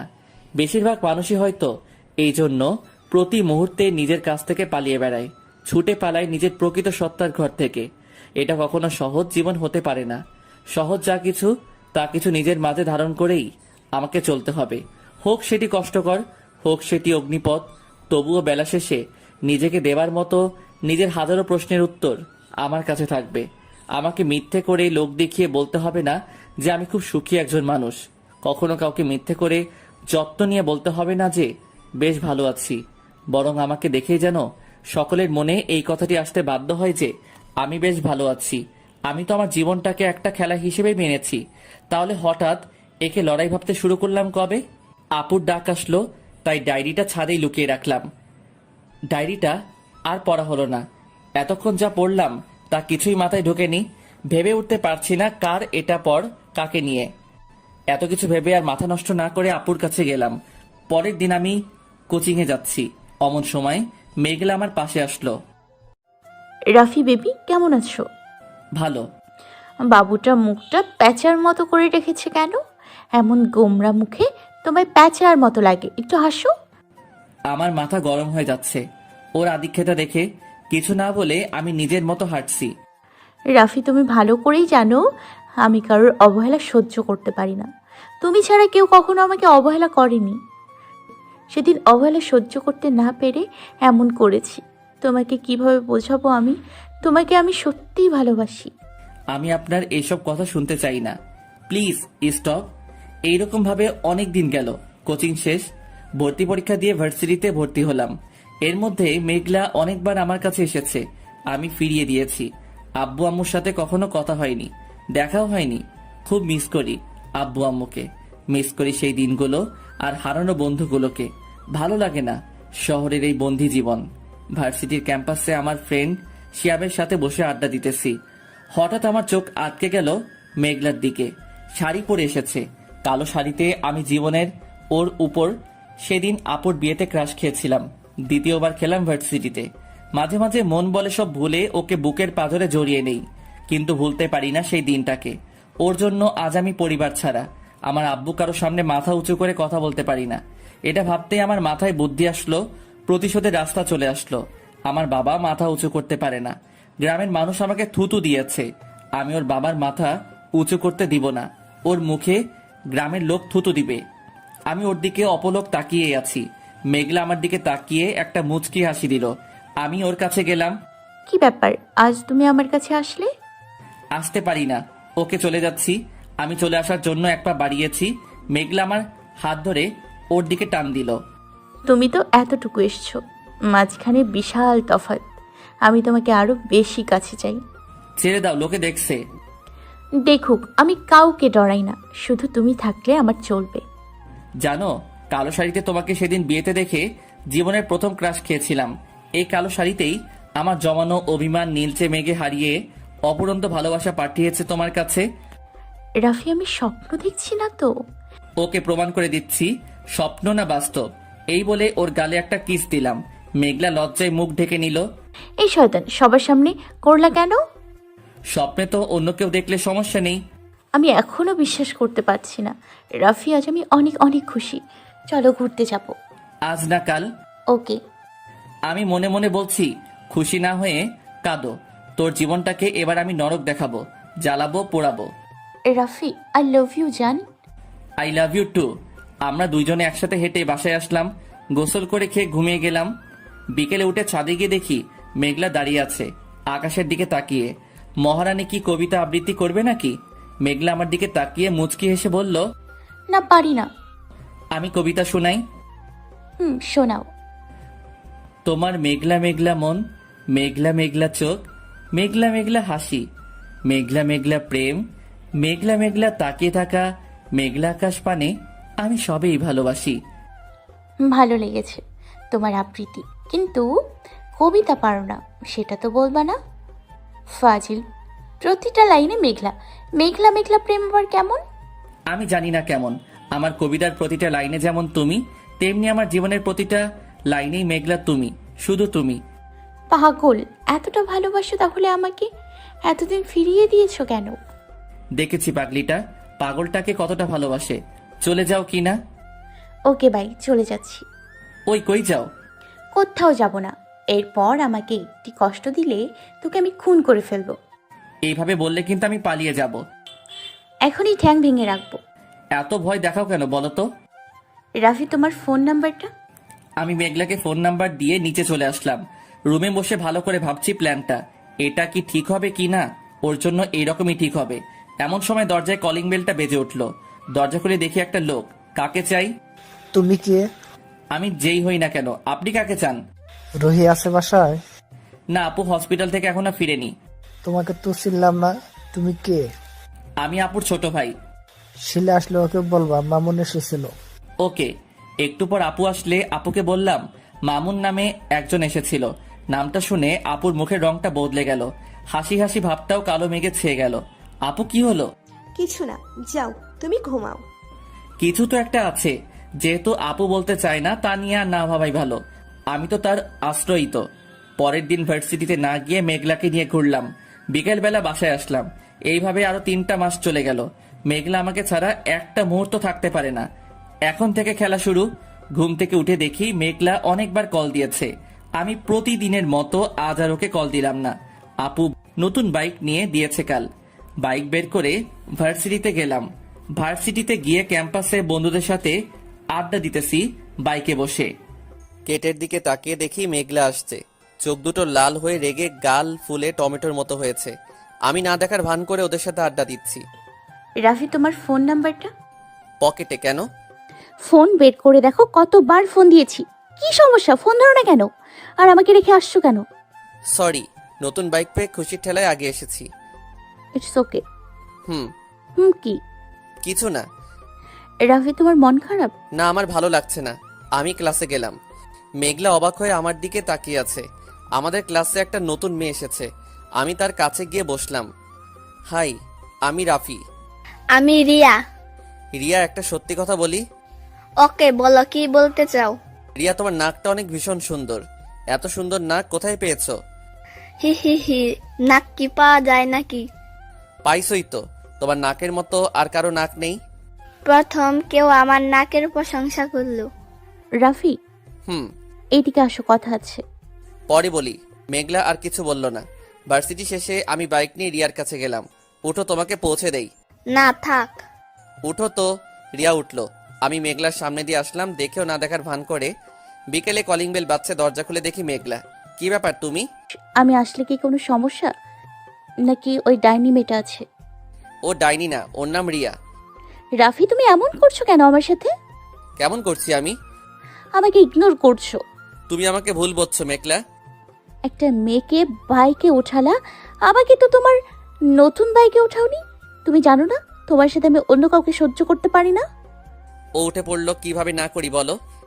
এত রাগ উঠেছে জানো, আমার খুব কষ্ট হয়। একটা জিনিস চাবো, দিবা? কি বলো? তোমাকে আমি সবকিছুই দিতে রাজি। তোমাকে চাই। রাফি, আমি তো শুধু তোমারই। রাতে আমি বই পড়ছি। রাফি, আসবো? হ্যাঁ আপু, আসো। ওই লোকটা কি আজও এসেছিল? না। তুমি না জানতে চাও আমি একা থাকি কেন? আমার মা বাবা বেঁচে আছে কি নাই? জানো রাফি, আমার সবই আছে। আমার বাবা মা আছে, সুখের একটা সংসারও ছিল।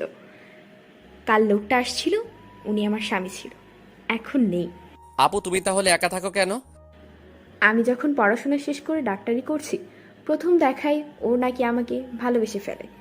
আমার পিছু 2 মাস ঘুরে আমারও ওকে ভালো লাগতো। ওর বাবার ব্যবসা দেখাশোনা করতো। ওকে আমি বাসায় বিয়ের প্রস্তাব দিতে বলি। ভালো ঘরের একমাত্র ছেলে, বাবার বিশাল বড় ব্যবসা সামলাচ্ছে, তাই বাসায় রাজি হয়ে যায়। আমাদের বিয়ে হয়, সুখের সংসার চলছে। কিন্তু 5 বছরে কোনো সন্তান হলো না। সবাই চাপ দিচ্ছে বাচ্চা নেওয়ার, কিন্তু আমি কখনো মা হতে পারবো না। ইদানিং ও বদলে যেতে শুরু করে, আমার সাথে প্রায় ঝগড়া হয়। ওর বাসায় যখন জানতে পারে আমি মা হতে পারবো না, কখনো আমার সাথে খারাপ ব্যবহার করে। আমি একজন শিক্ষিত প্রতিষ্ঠিত মেয়ে, আমি ভালো জব করি। এইসব সহ্য না করে বাবার বাসায় চলে আসি। এখানে আবার বিয়ের প্রেশারে ওড়ায়। বাবা মা ও কেমন যেন আমার সাথে। এই দিকেও আমাকে ডিভোর্স দিয়ে দেয়। এরপর আমি সবাইকে ছেড়ে 2 বছর থেকে এক আছি। আমি আপুর চোখের পানি মুছে দিলাম। আমি আছি তো কে বলেছে তোমার কে নেই? জানি তো। আপু, আমার আব্বু আম্মুকে ভীষণ মনে পড়ে। বাড়ি যাবা? না, আমি তো তাদের কেউ না। তাদেরও বা দোষ কোথায়? যা শুনেছে দেখেছে তাই বিশ্বাস করেছে, কেউ আমাকে বিশ্বাস করেনি। ভুলে যা না ভাই, এসব ভার্সিটিতে কাউকে ভালো লাগেনি? না। বলিস কি, একটা মেয়েও পছন্দ হয়নি? মেয়েদের বিশ্বাস করে উঠতে পারবো না। ভাই, এটা তোর ভুল ধারণা। সব মানুষ এক না। আমিও তো বলতে পারি সব ছেলে খারাপ। যাও ঘুমাও। আমার ঘুম আসছে না কিছুতেই। ভেবে ভেবে ক্লান্ত হয়ে গেছি। আমি আগে প্ল্যান করেছিলাম মেঘলার সাথে বেড শেয়ার করে ওকে নষ্ট করে বিয়ে করব না। ওর মান সম্মান নষ্ট করব, ওর বাবারও মান সম্মান নষ্ট হবে, ওর জীবন নষ্ট, ও মানুষকে মুখ দেখাতে পারবে না। কিন্তু আমার মনে হচ্ছে কাজটা ঠিক করছি না। এত খারাপ একটা কাজ আমি করতে পারবো না। ও আমাকে ভালোবাসে, আমি এই জন্য ওর সাথে প্রেমের অভিনয় করে আসছি। কিন্তু আমি এত জঘন্য একটা কাজ করতে পারবো না। ওর আর আমার মধ্যে একটা পার্থক্য আছে। এখন কি করব আমি ভেবে পথ খুঁজে পাচ্ছি না। মনটা ভীষণ খারাপ। বেলকনিতে গিয়ে দাঁড়ালাম। বসন্তের উদাসীন বাতাস গায়ে লাগছে। পরের দিন আমি ভার্সিটি গিয়ে একা একা ক্যাম্পাসে বসে আছি। আমার পাশে এসে মেঘলা বসলো। কি হয়েছে তোমার, আমাকে প্লিজ বলবা? আমাকে ক্ষমা করে দাও মেঘলা, আমি তোমাকে ভালোবাসি না। তোমার থেকে প্রতিশোধ নেওয়ার জন্য আমি ভালোবাসার অভিনয় করে এসেছি। তোমাকে বোঝাতে কতটা কষ্ট হয়েছে আমার। আমি চাইলে আম্মুকে আম্মু বলে ডাকতে পারি না, খুব কষ্ট হয়। আমি সেই কষ্টটা তোমাকে দিতে চেয়েছি, কিন্তু আমি কাল সারা রাত ঘুমাতে পারিনি। আমি পারবো না তোমার সাথে এটা করতে। আমাকে ক্ষমা করে দাও। মেঘলা হয়তো কখনো কল্পনাতেও এমনটা ভাবেনি, তাই নিস্তব্ধ হয়ে আছে, কিছু বলার ভাষা হারিয়ে ফেলেছে। আমি চলে আসলাম ওখান থেকে বাসায়। বিকেলে ছাদে গেলাম, মেঘলা নেই। পরের দিন কলেজেও মেঘলাকে দেখলাম না। আমার কিছু ভালো লাগছে না। বাসায় চলে আসলাম। বাসাতেও ভালো লাগছে না, খুব অসহ্য লাগছে। মনের মাঝে যে সুখটা থাকে আমার মাঝে সেটা নেই। খারাপ লাগার কারণটাও খুঁজে পাচ্ছি না। খুব কষ্টে দিন কাটলো। রাতে ছাদে গেলাম, মেঘলা আসেনি। ও নেই তাতে আমার কি? রাতে ঘুমও আসছে না, সারা রাত জেগে কাটালাম। পরের দিন কলেজে গেলাম না। নিজেকে খুব অসহায় লাগছে। আমি খুব একা। মানুষ তখনই একা হয়ে যায় যখন তার ভাবনাতে কেউ থাকে না, কল্পনা ব্যস্ত, মনটাও নিস্তব্ধ হয়ে যায়। তখনই মানুষ নিজেকে খুব বড্ড একা একা লাগে। ভালো লাগে না কিছু, জীবনটা অসহ্য লাগে। জীবনে কত কিছু বদলে গেছে তা মেনে নিতেও যদি হয়, কিন্তু পারছি না। সবার জীবন এইভাবে বদলায় কি? বড় হওয়ার খুব ইচ্ছে ছিল রাফির। কবে বড় হবে? বড় হয়ে একা একা সব আনন্দ খুশি সুখ সবকিছু দূরে সরে যাচ্ছে। ব্যথা পেলে আর চিৎকার করে কাঁদতে পারে না রাফি। কাঁদতে কাঁদতে বলতে পারে না, আম্মু খুব কষ্ট হচ্ছে। আম্মুর পর এই ব্যথার জায়গায় মলম লাগিয়ে দেয় না কেউ। স্কুলে গিয়ে চিল্লাচিল্লি হই হুল্লোড় করা হয় না। স্কুল থেকে পালানো দিনগুলো খুব মিস করে রাফি। বিকেলে ছাদে দাঁড়িয়ে আছি, খুব মিস করছি মেঘলাকে। ওকে দেখতে খুব ইচ্ছে করছে। ওর মায়া জড়ানো কণ্ঠ ভীষণ মনে পড়ছে। ভালোবাসি কথাটা হয়তো কখনো বলাই হবে না তোমাকে, হয়তো তুমি বুঝেও না বুঝেই থাকবা। প্রথম দেখায় মায়ায় পড়া গল্পটা তোমার অজানা রয়েই যাবে। অভিমানগুলো জমতে জমতে একটা দেওয়াল তৈরি হবে, এপারে আমি ওপারে তুমি, খুব কাছে। অভিমানী দেওয়াল আলাদা করে দিয়েছে, চাইলেই কিন্তু আমরা দেওয়ালটা সরাতেই পারি যদি হাত বাড়িয়ে দাও। তোমার ওই হাতে আমি একগুচ্ছ গোলাপ ধরে দিব। তুমি দিনে যতবার নিঃশ্বাস নাও তার বেশি তোমার কথা মনে পড়ে। আমাকে আর একটা সুযোগ তো দিতেই পারো, তাই না? ভালোবেসে না হোক, করুণা করে হোক, আমাকে খুব ভাবায় আমি যে তোমাকে এত মিস করি। তুমি যদি আর একবার ফিরে আসো, রাত্রি ভোরে স্বপ্ন দেখে ভোর সকালে ক্লান্ত, যাকে দেখে স্বপ্ন দেখা সে যদি তা জানতো। ফোন বের করে কল দিলাম, ওর ফোন বন্ধ। ছাদ থেকে নেমে ওদের বাসায় গেলাম। ওর মামি জানালো মেঘলা নাকি রাজশাহী গেছে ওর খালার বাসা। মন খারাপ করে আবার ছাদে আসলাম। মেঘলাকে আজ সত্যিই খুব ফিল করছি। ওকে যে কখন খুব বেশি ভালোবেসে ফেলেছি আমি বুঝতেই পারিনি, তাই হয়তো ওর ক্ষতি করতে চাইনি। মেঘলা কি আমাকে ভালোবাসবে? হয়তো বাসবে না। রাফি রাতে বসে আছে, এমন সময় ফোনটা বেজে উঠল। ফোন হাতে নিয়ে দেখে আননোন নাম্বার। কল ধরে হ্যালো বলল। ওইদিকে শুধু কান্নার শব্দ আসছে। রাফির মনে হলো এটা মেঘলা। মেঘলা কোথায় তুমি? কেমন আছো? খুব মিস করছি তোমাকে। রাফি, আমি মেঘলা না, আমি রিয়া। কাঁদছো কেন? আই লাভ ইউ রাফি, আমি তোমাকে মেঘলা থেকে অনেক বেশি ভালোবাসি। আমার মেজাজটা গরম হয়ে গেল। ফোন কেটে দিয়ে মাথায় হাত দিয়ে বসে আছি। একটা কিছু লেখার চেষ্টা করছি। রোজ ভোরে কল দিয়ে ঘুম ঘুম কণ্ঠটা শোনার জন্য একটা তুমি চাই, ভাবনায় মিশে থাকার জন্য তোমাকেই চাই, দিন শেষে কষ্টগুলো গুছিয়ে বলার জন্য হলেও তোমাকেই চাই, বেলা শেষে তোমার মনে গাথা যত কথা শোনার জন্য হলেও তোমাকে চাই, প্রচন্ড কষ্ট পেয়ে কাঁদার জন্য একটা তুমি চাই, তোমার হাসিতে আমি পুনরায় জীবিত হওয়ার জন্য হলেও তোমাকে চাই, পাগলটা শুধু আমারই শোনার জন্য একটা তুমি চাই। দুজনের মাঝে একটা দেওয়াল এসে দাঁড়াবে, রাফি আমি তোমারই আছি শোনার জন্য একটা তুমি চাই, যার নিঃশ্বাসের প্রতিটা নীরব শব্দে আমি থাকবো, একটা তুমি চাই যার প্রতিটা পৃষ্ঠার মাঝে নিজেকে খুঁজে পাই, আমি সেই তোমাকেই চাই। একটু পর আবার রাফির ফোন বাজছে। মেঘলার কল মনে করে ফোন তুলল না। আরো কয়েকবার কল দিল। বিরক্ত হয়ে ফোন তুলল। হ্যালো, কে? রাফি, বাবা কেমন আছিস? ভালো আম্মু, তুমি? তুই ছাড়া কেমনে ভালো থাকি বল বাবা। আমিও তোমাদের ছাড়া একদম ভালো নেই আম্মু। আমাদের ক্ষমা করে দিস বাবা, আমরা তোকে ভুল বুঝেছি। ওই নোংরা মেয়েটার কথা বিশ্বাস করি। মানে? তোর আব্বু কথা বলবে। রাফি বাবা, আমাকে ক্ষমা করে দে বাপ, তোকে আমরা ভুল বুঝেছি। তুই বাড়ি আয়, তোকে দেখতে খুব ইচ্ছে করছে। আব্বু তোমরা জানলে কিভাবে, আর আমার নাম্বার পেলে কোথায়? আগে বাসায় আয়, তারপর সব বলবো। ওকে। আমার মাথা কাজ করছে না। আব্বু আম্মু কিভাবে জানলো? আগে আমি এতবার বলার পরও আমার কথা বিশ্বাস করলো না, এখন তারা কি এমন জানলো? বড় কথা হচ্ছে আমার নাম্বার পেলো কোথায়? যাক, এইসব ভেবে মাথা খারাপ করে লাভ নেই, বাসায় গেলে সব জানা যাবে। খবরটা আপুকে দিতে হবে। আপু, ও আপু। কি ভাই, কি হইছে? খুশির খবর আছে। কি সেটা তো বলো। আব্বু আম্মু কল করেছিল আর আমাকে বাসায় যেতে বলল। সত্যি? এটা তো অনেক বড় খুশির খবর। আপু, আমি তোমাকে ছাড়া থাকতে পারবো না। পাগল ছেলে, বলে কি? তাই বলে আব্বু আম্মুর কাছে যাবি না? যাবো, কিন্তু এক সপ্তাহ থেকে চলে আসবো তোমার কাছে। আচ্ছা, তোমার যা ইচ্ছা। আপু, তুমি আমার সাথে গ্রামে যাবা? না ভাই, তুমি তো জানো আমার সময় নেই। শুক্রবার তো ছুটি। তোমার গ্রামের বাসা তো যেতেই একদিন সময় লাগে। আমি তাহলে সব গুছিয়ে রাখি, কালকে সকালেই যাব। ওকে, এখন ঘুমাতে যাও। রাফি রুমে চলে গেল। বাসায় যাবে, আম্মু আব্বুর কাছে যাবে, খুশিতে রাফির প্রাণ ভরে গেল। হঠাৎ বুকটা ধুক করে ওঠে। সুখ পাখিটা হারিয়ে গেল মেঘলার শূন্যতায়। পরের দিন সকালে নাস্তা করে রাফির আপু হসপিটালে বের হলো, আর রাফি আপুর থেকে বিদায় নিয়ে গ্রামে ফেরার উদ্দেশ্যে বের হলো। গ্রামে ফিরতে ফিরতে রাত হয়ে গেল। বাস থেকে নেমে বাসায় ফেরার জন্য অটো খুঁজতেছে, তখন পাশের বাসের জানালায় রাফির চোখ দুটো আটকে গেল। আমি সত্যি দেখছি তো? হ্যাঁ সত্যি দেখছি, কিন্তু দেরি করে ফেললাম। বাসটা ছেড়ে দিচ্ছে। বাসের পিছনে দৌড়ে আর মেঘলা মেঘলা বলে চিৎকার করলাম।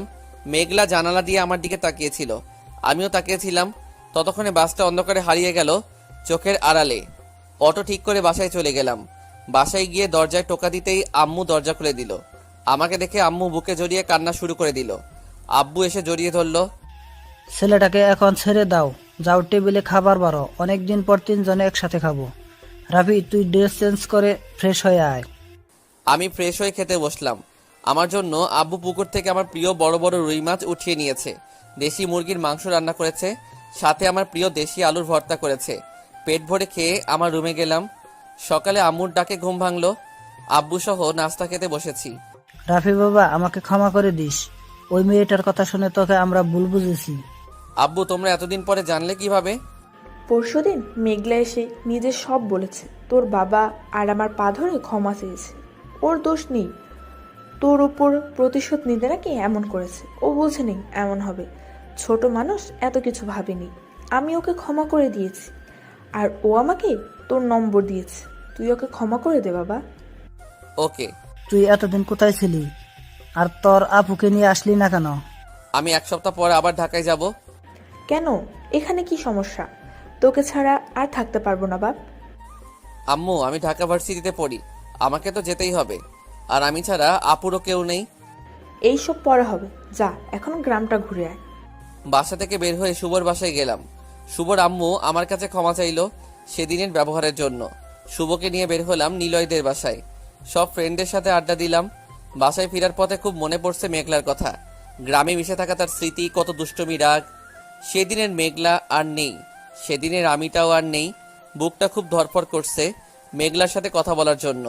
পাগলিটা আমাকে অনেক ভালোবাসে। ঢাকায় গেলে ওকে আর আমি হারাতে দিব না। সত্যি, এবার বুকের পাঁজরে বেঁধে রাখবো। 2 সপ্তাহ কেটে গেল গ্রামে। প্রত্যেক দিন আপুর সাথে ফোনে কথা হতো। এইদিকে মেঘলার কোনো খবর নেই। ভার্সিটির ফ্রেন্ডদেরকে কল দিয়েছিলাম, তারা বলে মেঘলা আসে না। আমি পাগল হয়ে গেছি। মেঘলাকে ছাড়া একদম নিঃশ্বাস নিতে পারছি না, দম বন্ধ হয়ে আসছে। জীবনটা এমন কেন? যখনও ছিল আমি ওকে কষ্ট দিয়েছি। আব্বু আম্মুকে ছাড়া থাকতে কষ্ট হয়েছে। আজ যখন আব্বু আম্মুকে পেলাম, মেঘলা নেই। আমার যে 2 জনকেই চাই। আর থাকতে পারছি না রাফি ঢাকায় রওনা দিল। ঢাকায় গিয়ে আগে ওর নানুর বাসায় গেল। তারা বলল জানে না মেঘলা কই আছে। মেঘলাকে এখন আমি কোথায় পাবো? ওকে ছাড়া যে আমি আর থাকতে পারছি না। চোখ দিয়ে চুইয়ে চুইয়ে পানি পড়ছে। চোখের পানিতে ও সামান্য শান্তি লাগছে। ঝরুক, অশ্রু মুছতেও ইচ্ছে করছে না। আপুর কাছে চলে গেলাম। রাফি, কি হয়েছে তোমার? ভাই, তুমি কাঁদছো কেন?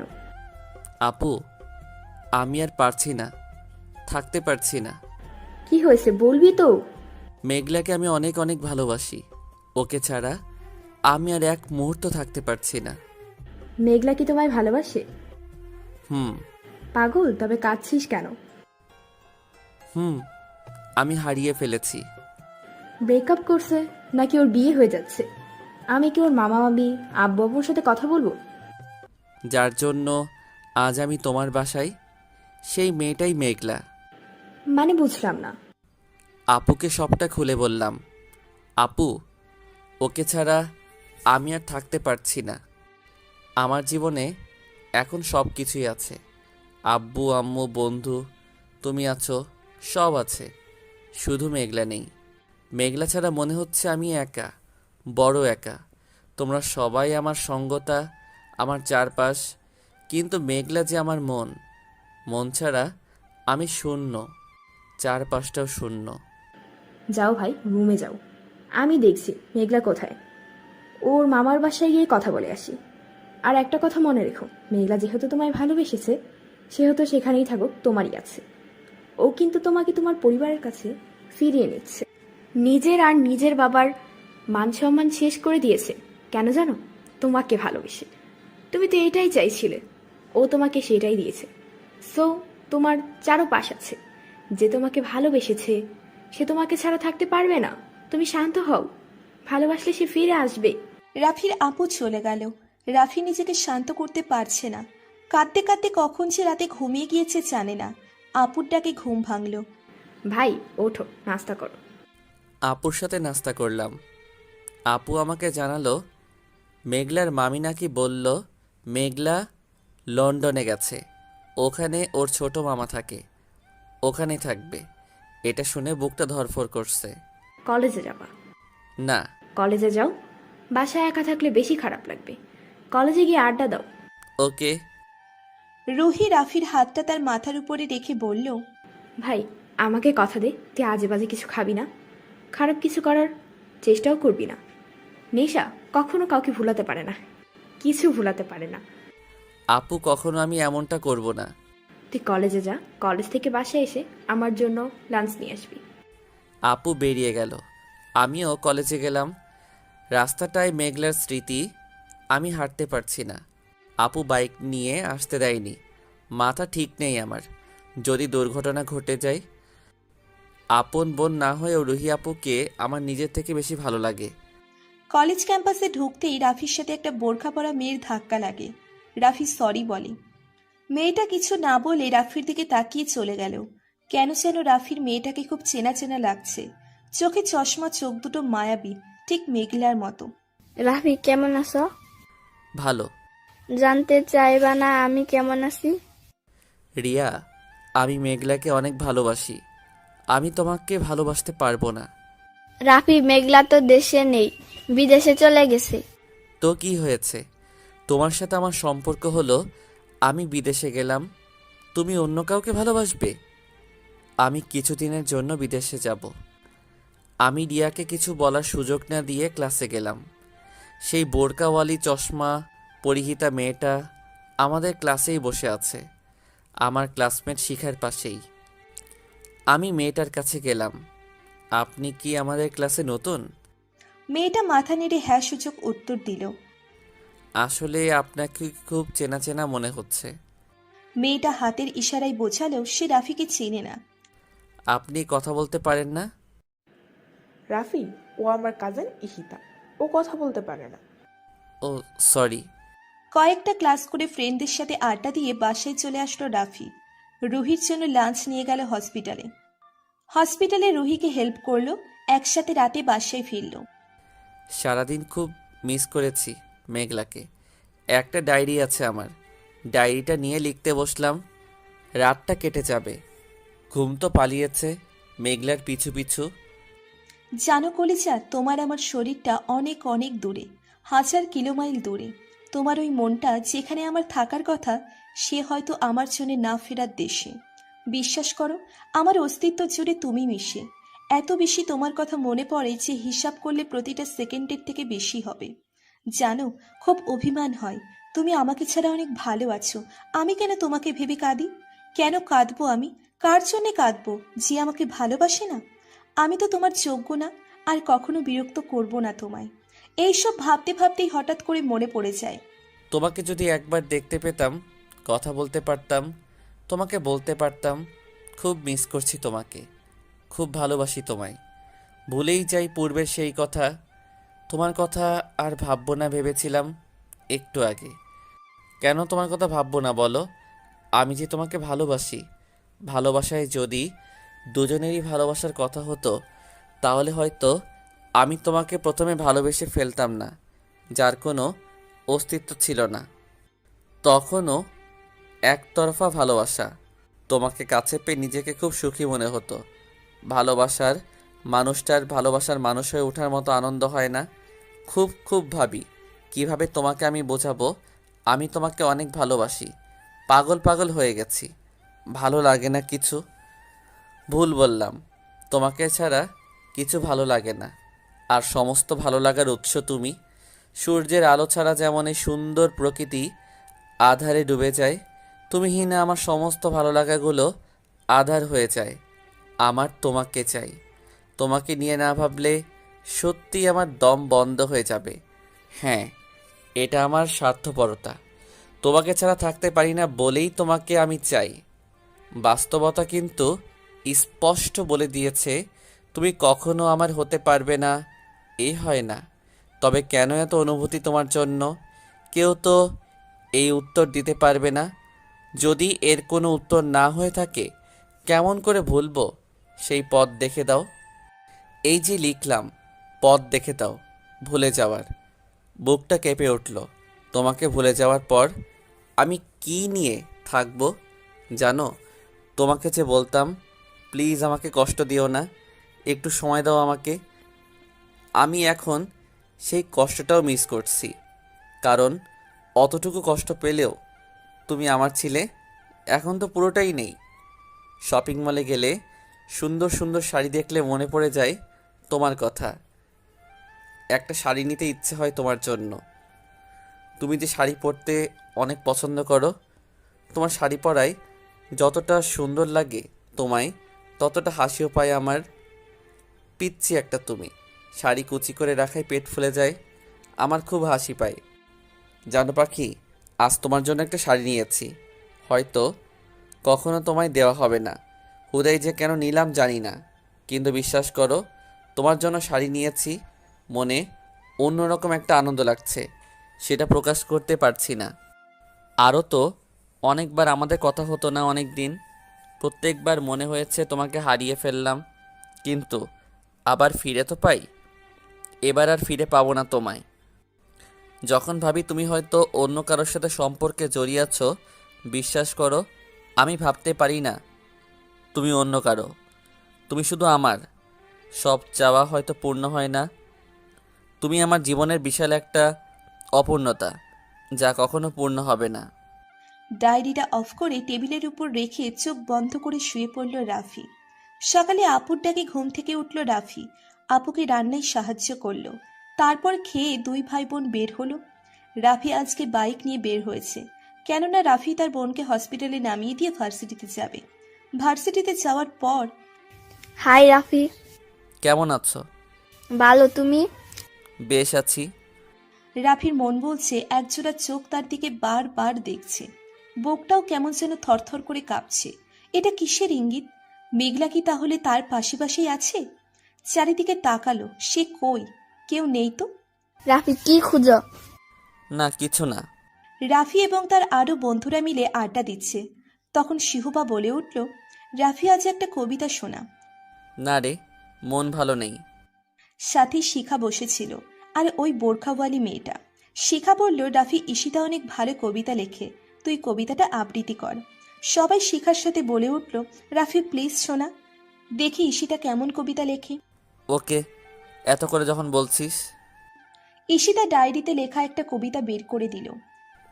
ভুবন বিলাসী অনুভূতি, নিস্তব্ধ শব্দ, সহজ সমীকরণ, রাতের মেঘে ঢাকা স্পর্শী, ছাদের এক কোণে অশ্রুসিক্ত ঝলঝল নয়নে মৃত্যুসত্তার নারী, অনেকটা পথ একসাথে চলা এখনো বাকি।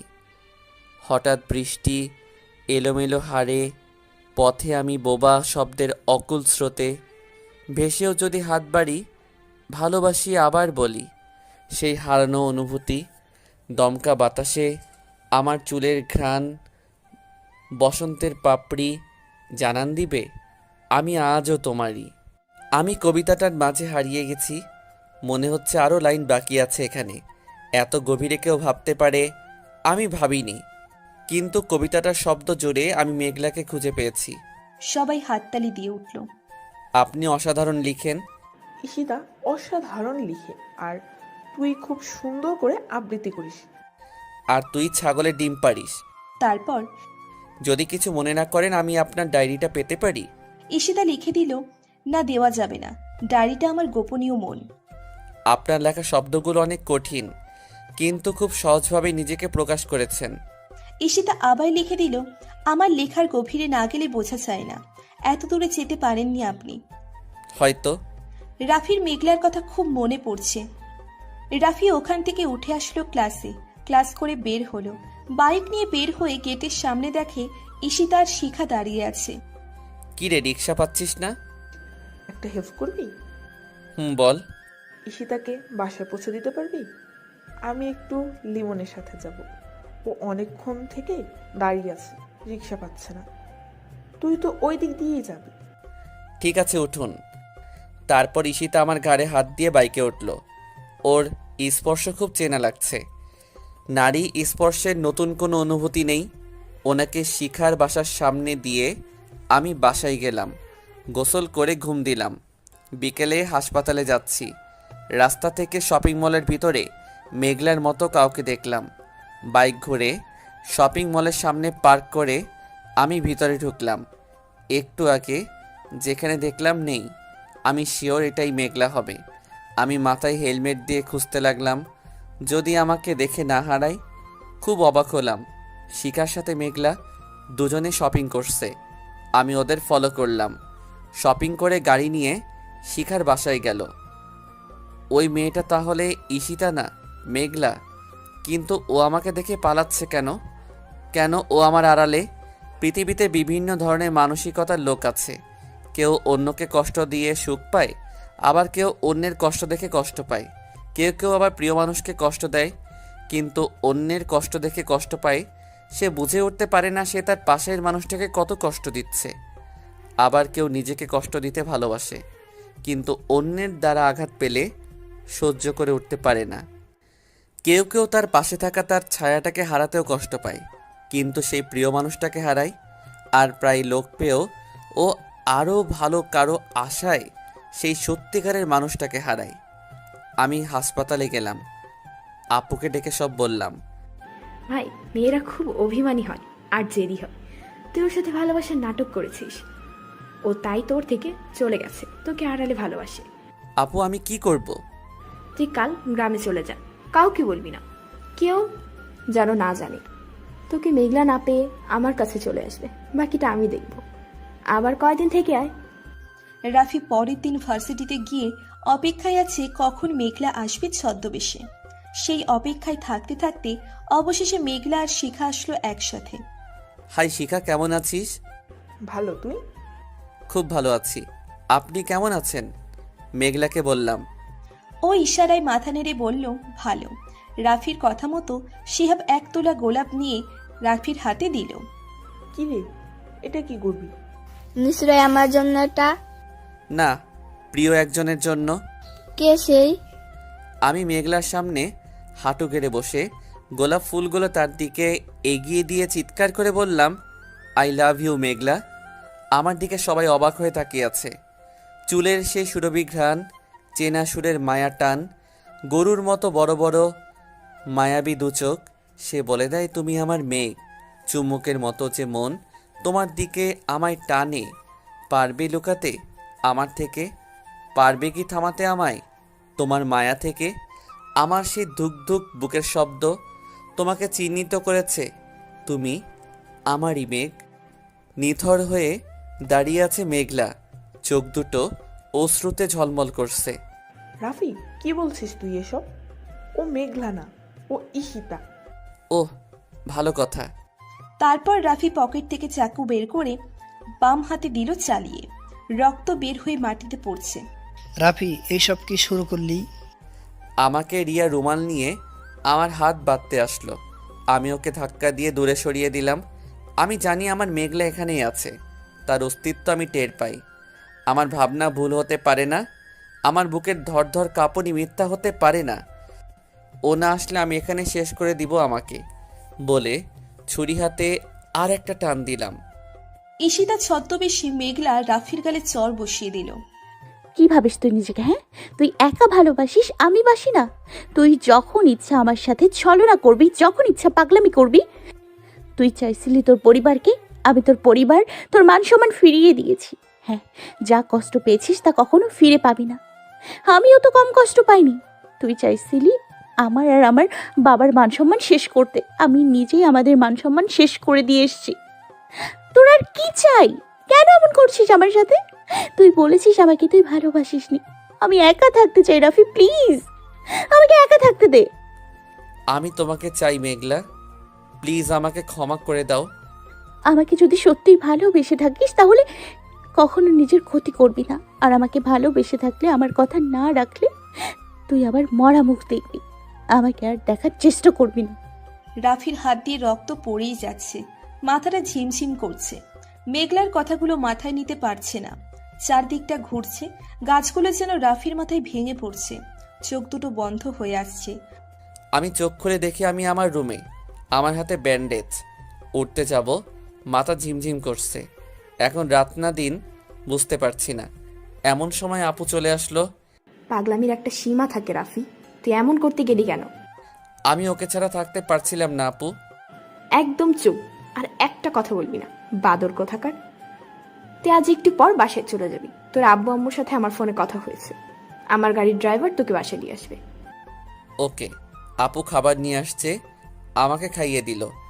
আমি খাচ্ছি, চোখ দিয়ে পানি পড়ছে। আপু আমার চোখের পানি মুছে দিয়ে বলল, ভাই নিজেকে শক্ত কর, একবার আমার দিকে তাকা। কি নেই আমার? টাকা? টাকার অভাব আছে আমার? আমি একটা মানুষ, দেখ কত একা আমি। আমারও মা বাবাকে দেখতে ইচ্ছে করে, ভালোবাসার মানুষকে পেতে ইচ্ছে করে।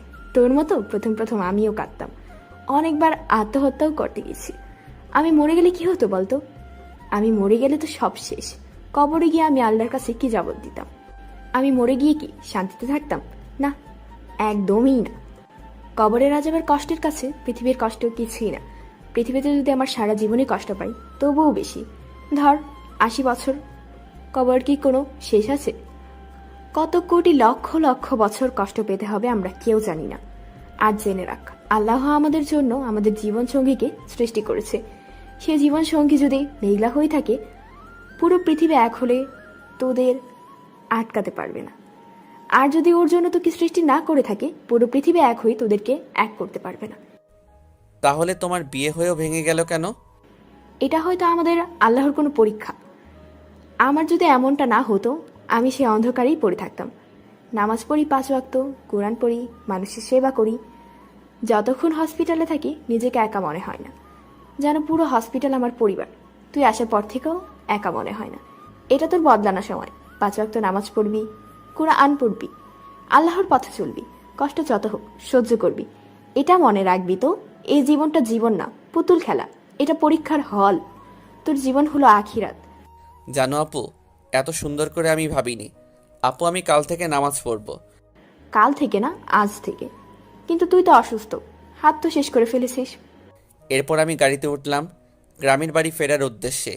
ঢাকা থেকে বেরিয়ে যখন বগুড়ায় আসলাম, বুকটা আবার কেমন করছে।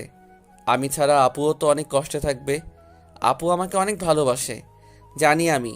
আমাকে ছাড়া তার বাসাটা ফাঁকা হয়ে যায়। সে আগে একা ছিল, সেটা অভ্যাস ছিল। শূন্যতাকে আমি পূর্ণ করে আপনজন হয়ে এসেছিলাম, এখন সেটা আবার শূন্যতা। এমন কেন জীবনটা? আমার জীবনটা 3টা পথে চলে গেছে। আপু আর আব্বু আম্মু 3জনেই আমাকে ছাড়া একা, তাদের কষ্টটা আমি এখন বুঝতে পারছি। অন্যদিকে মেঘলা, জীবনটা আমার জটিলতায় বেঁধে গেছে। কি করব আমি? আপুর কাছে যাব নাকি আব্বু আম্মুর কাছে যাব? আপুর প্রতি আমার এই ভালোবাসা পবিত্র ভালোবাসা। এই প্রেমে কোনো স্বার্থ নেই, বাবা মায়ের ভালোবাসাও কোনো স্বার্থ নেই, আবার কোনো পথে বাধা নেই, শুধু মনের মধ্যে দুটানা। কিন্তু মেঘলার ভালোবাসায় দুটানা নেই, রয়েছে বাধা আর অপেক্ষা। আমি অনেকক্ষণ থেকে সমীকরণ মিলিয়ে ড্রাইভারকে বললাম গাড়ি ঘোরাতে, আমি আপুর বাসায় যাব। ড্রাইভার গাড়ি ঘুরিয়ে নিল। আমি আপুকে বলছি আমি গ্রামে যাব না, তোমার কাছেই থাকবো। আব্বু আম্মুও আমাদের সাথে থাকবে, ওরাই তোমারও বাবা মা। আমার তো বোন আছে, তাদের যে কোনো মেয়ে নেই। রাত 11টাতে আমি আপুর বাসায় পৌঁছে গেলাম। আবার ফ্রেশ হয়ে খেয়ে আমি ঘুমাতে গেলাম। ফোনটা বেজে উঠল, আননোন নাম্বার। তখন বাজে রাত 11:40। রাফি, মেঘলা, রাফি তুমি ছাদে আসতে পারবে? আমি গ্রামে। ফিরে আসছো তুমি, আমি দেখলাম। কেন ছাদে ডাকছো? তোমাকে আমার কিছু কথা বলার আছে, প্লিজ আসো। তুমি যে তখন কসম দিলা তোমার মরা মুখ দেখব। ঘুরে নিয়েছি, তুমি কি জানতে চাও না তখন কেন এমন করলাম আর কেন আমি তোমার থেকে আড়ালে থাকছি? জানতে চাই। ছাদে আসো, অপেক্ষায় আছি। আমি ছাদে গেলাম। জ্যোৎস্নার রাত, বসন্তের পাক করা দমকা বাতাস বইছে। আকাশে অনেক তারা আর পূর্ণ একটা চাঁদ। ছাদের একপাশে একটা ছায়া, ফুল চুল বাতাসে এলোমেলো করে উঠছে। সামনে গেলাম, মেঘলা কালো শাড়ি পরেছে। ঘড়িতে দেখো, ডেট চেঞ্জ হতে আর কত মিনিট বাকি। কেন? দেখতে বলেছি, দেখো। আর 5 মিনিট বাকি। চোখ বন্ধ করো। মেঘলা চোখ বন্ধ করে আমাকে ছাদের কোণায় নিয়ে গেল। আমি বুঝতে পারছি। Happy birthday my sweet heart Rafi, happy birthday Rafi. মেঘলার কথা শুনে আমি অবাক হয়ে গেলাম। চোখ থেকে মেঘলার হাত সরিয়ে নিলাম। পুরো ছাদে লাইটিং করা, পাশে ফানুস, ফানুসে লেখা আছে, আমি শুধু তোমারই রাফি। তার পরেরটায় লেখা, আমি তোমারই মেঘবতী। আর সামনের টেবিলে কেক, সেখানে আমার নাম। আমি ফোন বের করে দেখলাম এখন 11:58 বাজে। 12ই মার্চ, তার মানে 2 মিনিট পর 13ই মার্চ আমার জন্মদিন। Cake cut Rafi. দাঁড়াও, আপুকে নিয়ে আসি। ওকে যাও। আপুকে নিয়ে এসে কেক কাটলাম। আপু আমাদেরকে রেখে চলে গেল। আমি মেঘলার দিকে তাকিয়ে আছি। কতদিন পর ওকে এইভাবে দেখতে পারছি। কখনো আমি এত কাছ থেকে অমন করে তাকিয়ে থাকিনি। কি দেখো গো এমন করে? আমার অস্তিত্বটাকে। একটা কবিতা শোনাবা রাফি? ওকে বলছি। ছাদের এক কোণে তোমার পাশে দাঁড়িয়ে দেখি আকাশের ওই চাঁদ, ভালোবাসার আবিরে ঢাকা জ্যোৎস্না ভরা এই রাত। অভিমানী চোখে যখন তাকাও আমার দিকে, আলতো করে চোখের কোণে জলের ফোঁটা থাকে। টানা চোখের বাঁকা চাহনি লাগছে তোমায় খুব। রেগে যাওয়া কপালের ভাঁজ, তারাও আচ্ছু। মুখে তোমার একটু হাসি, চোখে পানি রাশি রাশি। ভাবছো তুমি বলবে আমায়, দেখছো আমি ভালো আছি। ভীরু ভীরু চোখের চাওয়া বলছে কত না বলা কথা। বলতে গিয়ে কাপা স্বরে হঠাৎ করে চুপসে থাকা। চুপটি করে জানালা দিয়ে চারটাও দেয় যে উকি। দেখছে তোমার অভিমানী মুখ, ফোলানো চেহারাটি। জানো রাফি, গর্বে আমার বুক ফেটে যাচ্ছে। কেউ আমাকে এত বেশি ভালোবাসে। সেই মানুষটা আমাকে তার জীবনের থেকে বেশি ভালোবাসে, যাকে আমি আমার অবুঝ বেলা থেকে ভালোবেসে এসেছি। কিন্তু রাফি, আমি যে এত ভাগ্যবতী নই। তোমার ভালোবাসা পাওয়ার যে আমার আর ক্ষমতা নেই রাফি। কেন নেই? আমাকে এবার বিশ্বাস করো। তোমাকে বিশ্বাস করি, কিন্তু মেঘলা, কিন্তু কি? রাফি, আমার আব্বু আমার বিয়ে ঠিক করে রেখেছে। তখন তুমি বলেছিলে আমাকে ভালোবাসো না। আমি তখন রাজি হয়ে যাই। ছেলে আমেরিকাতে থাকে, বড় ডক্টর। আমি কি করব ভেবে পাইনি। রাজি হয়ে গেছি ভুলে। তুমি আমার বাস্তবটা বুঝতে চেষ্টা করো। তখন আমি কোন পরিস্থিতিতে ছিলাম। তোমাকে ছাড়া সত্যি আমি থাকতে পারছিলাম না, আবার তোমার কাছে যেতে পারছি না।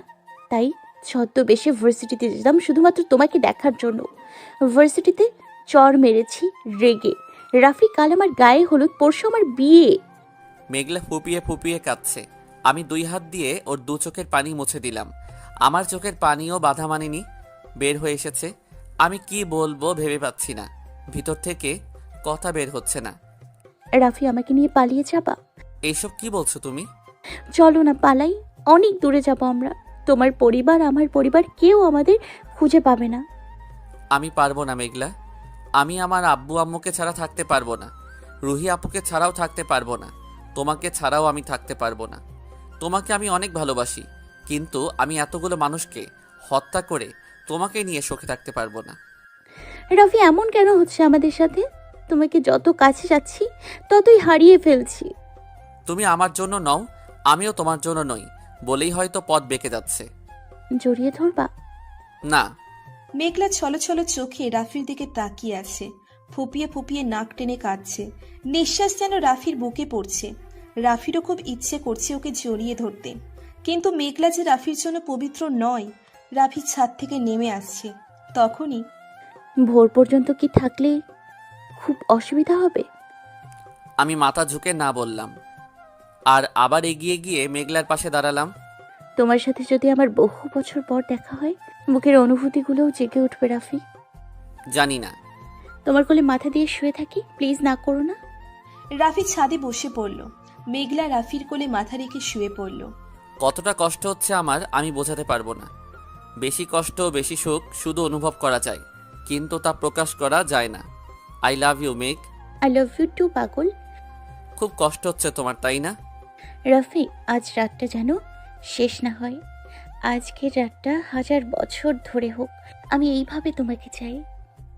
আমি মেঘলার চুলে আঙুল দিয়ে খেলা করছি, আর এক হাতে মাথায় হাত বুলিয়ে দিচ্ছি। পাগলি একটা। ফজরের আজান দিতেই আমি মেঘলাকে বিদায় দিয়ে রুমে আসলাম। মেঘলাও চলে গেল। ওকে নিয়ে পালিয়ে গেলে হয়তো ওকে পেতাম, কিন্তু আমার চারপাশে শূন্যতা তো থেকেই যেত। বাবা মাকে আবার হারাতাম, হারিয়ে ফেলতাম সেই নিঃস্বার্থ স্নেহময়ী জড়ানো রুহি আপুর ভালোবাসা। আমরা দুজন ভুল করেছি, আমরা শাস্তি ভোগ করি, বাকিরা ভালো থাকো। আমি বাসায় এসে শুয়ে পড়লাম ঘুমের 2টা ট্যাবলেট খেয়ে। ঘুম ভাঙলো বিকেল 4টায়। ফ্রেশ হয়ে খেয়ে নিলাম। ফোনটা হাতে নিয়ে দেখি আপু অনেকগুলো কল দিয়েছে, মিস কল হয়ে আছে। আপুকে কল দিয়ে কথা বলা শেষ করে ছাদে গেলাম। মেঘলাদের ছাদে সাউন্ড বক্স বাজছে আর ওর কাজিন ওর ফ্রেন্ডরা নাচতেছে। আমি ওদের দেখে নিচে নেমে আসতেছি। ওই রাফি ভাইয়া চলে যাচ্ছে, যা আসো না, আমাদের সাথে জয়েন করো। আমি অসুস্থ, পারবো না। তো চলে না গিয়ে দেখো। তখনই মেঘলা ছাদে চলে আসলো, করুণ চোখে আমার দিকে তাকিয়ে আছে। আমি মাথা নিচু করে নিলাম। ওর ওই চোখে অনেক অভিমান, অনেক অভিযোগ। আমি চাইলে তাকে নিয়ে পালিয়ে বিয়ে করতে পারি। আমিও এক পা করে এগিয়ে গেলাম ছাদের শেষ সীমান্তে। হলুদ শাড়িতে ও মেঘলাকে দারুণ মায়াবী লাগছে। আকাশেও গোধূলির মেঘ সাজানো। মেঘলাও আমার দিকে এগিয়ে আসছে। যত এগিয়ে আসছে আমার নিঃশ্বাস তত গভীর হচ্ছে। আমাকে হলুদ দিতে আসবা? আমি মাথা ঝুঁকে হ্যাঁ সূচক দিলাম। তুমি না আসলে আমি উঠবো না আসন থেকে, যতক্ষণ না আসবে। সবার আগে তুমি দিবা, আর কাউকে তোমার আগে দিতে দিব না। আমি তো পুরুষ, আমার নাকি কান্না করতে নেই? আসলে কান্না কেন আসে পুরুষের চোখে? কান্না ছাড়া যে মনের মধ্যে কান্নাগুলো তুষার পাহাড় বেঁধেছে, সে কি মানা যায়? আমি চাই না আমার ভেজা কণ্ঠ আর অশ্রুসিক্ত চোখ মেঘলাকে বর্ষণ করুক। ও ওর পথে বিদ্যমান থাকুক। আমি নিচে নেমে আসলাম, রুমের লাইট অফ করে দিলাম। অন্ধকারে চিৎকার করে কাঁদতে চাচ্ছি, কিন্তু আসছে না কান্না। কিন্তু ঠিকই চোখের পানিতে ভিজছে বিছানা। দরজায় বেল বাজার শব্দ শুনে আমি দরজা খুলে দেখি মেঘলার ফ্রেন্ড নিশি। কি ব্যাপার, এতক্ষণ লাগে দরজা খুলতে? আমি কথা বলতে গেলেই কেঁদে ফেলবো, তাই কিছু না বলে হাত ইশারা করলাম। কি? মেঘলা হলুদ দিতে ডাকলো তোকে। আমি নিজেকে কন্ট্রোল করে নিয়ে বললাম, তুই যা, আমি যাচ্ছি। কাঁদলি নাকি? চোখ লাল হয়ে আছে। আমি কোন দুঃখে কাঁদবো? ও তোর জন্য অপেক্ষা করছে। তুই না আসলে ও তোর আগে কাউকে হলুদ মাখাতে দিবে না। আমি এখনই যাচ্ছি। মেঘলার দেওয়া ওর কালো পাঞ্জাবিটা পরলাম। ও বলেছিল তোমাকে আমি বিয়ে করলে কালো পাঞ্জাবিতেই করব। কালো পাঞ্জাবিতে মেঘের রাজকুমার দেখায়। আমি হেসে বলেছিলাম, কালো তো শোক দিবসে পড়ে, কালো মেঘে বৃষ্টি ঝমে। ও বলেছিল আমি এত কিছু বুঝি না। আমি সেদিন মনে মনে বলেছিলাম, তোকে বিয়ে করলেই তো তোর মতো ছলনাময়ীকে আমি জীবনে বিয়ে করব না। আজ এই কথাটা সত্যি হয়ে গেল। ওদের বাসায় গিয়ে দেখি সত্যি ও আমার অপেক্ষায় বসে আছে। আমি কিছু না বলে ওর সামনে বসে চোখ বন্ধ করে নিলাম। এক মুঠি হলুদ 2 আঙ্গুল দিয়ে ওর 2 গালে মেখে দিলাম। উঠতে যাব যখন মিম বলল, ভাই মিষ্টি খাইয়ে দাও। আমি কাঁটা চামচ মিষ্টি উঠিয়ে ওর মুখের কাছে নিয়ে যেতেই ও হা করলো। আমি সবাইকে অবাক করে দিয়ে মিষ্টি অর্ধেক আমি খেয়ে অর্ধেক ওকে খাইয়ে দিলাম। আমার এই কাজটাই হয়তো একটুখানি খুশি হয়েছে। আমি সেখান থেকে তাড়াতাড়ি উঠে আসলাম। কষ্টটা কত গভীর যে এই পর্যায়ে পড়েছে সেই ভালো জানবে। একটু পর আপু আসলো। আপু আমাকে অনেক বোঝালো। আপুর সাথে গল্প করে গিয়ে ঘুমের ট্যাবলেট খেয়ে ঘুমালাম। পরের দিন সকাল 10টায় উঠলাম। আজ মেঘলার বিয়ে। বাসা থেকে বিয়ের কোলাহল শোনা যাচ্ছে। নিজেকে ধরে রাখতে পারছি না। আপু বলল, চলো আমার সাথে হসপিটালে, ওখানে কাজ করলে সময় কাটবে। কারণ সেবা কখনো মানুষকে কষ্টে থাকতে দেয় না। সেবার মাধ্যমে পাওয়া যায় প্রিয় সুখ, যা হয়তো ভালোবাসাতেও পাওয়া যায় না। সারাদিনটা সেবায় কাটলো। রাত যখন 10টা, আপু সহ বের হলাম বাসায় যাব। আপু গাড়িতে গেল, আমি বাইক এনেছি তাই বাইকে যাব। তখনই একদল পুলিশ এসে রাফিকে ঘিরে নিল। কি ব্যাপার, আপনারা আমাকে ধরছেন কেন? আপনি কিছু জানেন না? এই বেটাকে গাড়িতে তুল। আগে তো বলুন আমি কি করেছি। ওরা কিছু না বলে আমার কলার টেনে ধরে গাড়িতে উঠালো। আমি গাড়িতে বসে 1000বার জিজ্ঞাসা করলাম, কিন্তু আমার উত্তর পাইনি। প্রতিটা প্রশ্নের জবাবে ওদের মাইর খেয়েছি। থানায় নিয়ে গিয়ে আমাকে বাঁধলো, পা উপরে মাথা নিচে। বেটা এবার বল, মেঘলা চৌধুরী কই? আমি কিভাবে জানবো? আজ তো ওর বিয়ে। তুই কিছু জানিস না? কি জানবো? ওকে মারতে থাক যতক্ষণ না বলে মেঘলা কোথায়। পুলিশগুলো আমাকে মারতে থাকলো। আমি চিৎকার করে বলছি, ও কোথায় আমি জানি না। তবুও কেউ শুনলো না। মারতে মারতে আমাকে আধমরা করে ফেলেছে। তুই কি সত্যিই জানিস না? কতবার বলবো আমি কিছু জানি না। আমি সারাদিন আপুর সাথে হাসপাতালে ছিলাম। কি হয়েছে মেঘলার? মেঘলাকে খুঁজে পাওয়া যাচ্ছে না কোথাও। ওর মামার বক্তব্য তুই ওকে নিয়ে পালিয়ে গেছিস, আর ওর বন্ধু বান্ধবীরা বলেছে তুই ওর বয়ফ্রেন্ড। কালু তোকে সারা গায়ে হলুদ মাখেনি। ওসির কথা শুনে আমি অনেক বড় শক খেলাম। কি মেঘলা পালিয়েছে? না, ও ওটা করতেই পারে না। দেখ, তুই যদি ওকে কোথাও লুকিয়ে রেখে থাকিস তাহলে বলে দে এখন।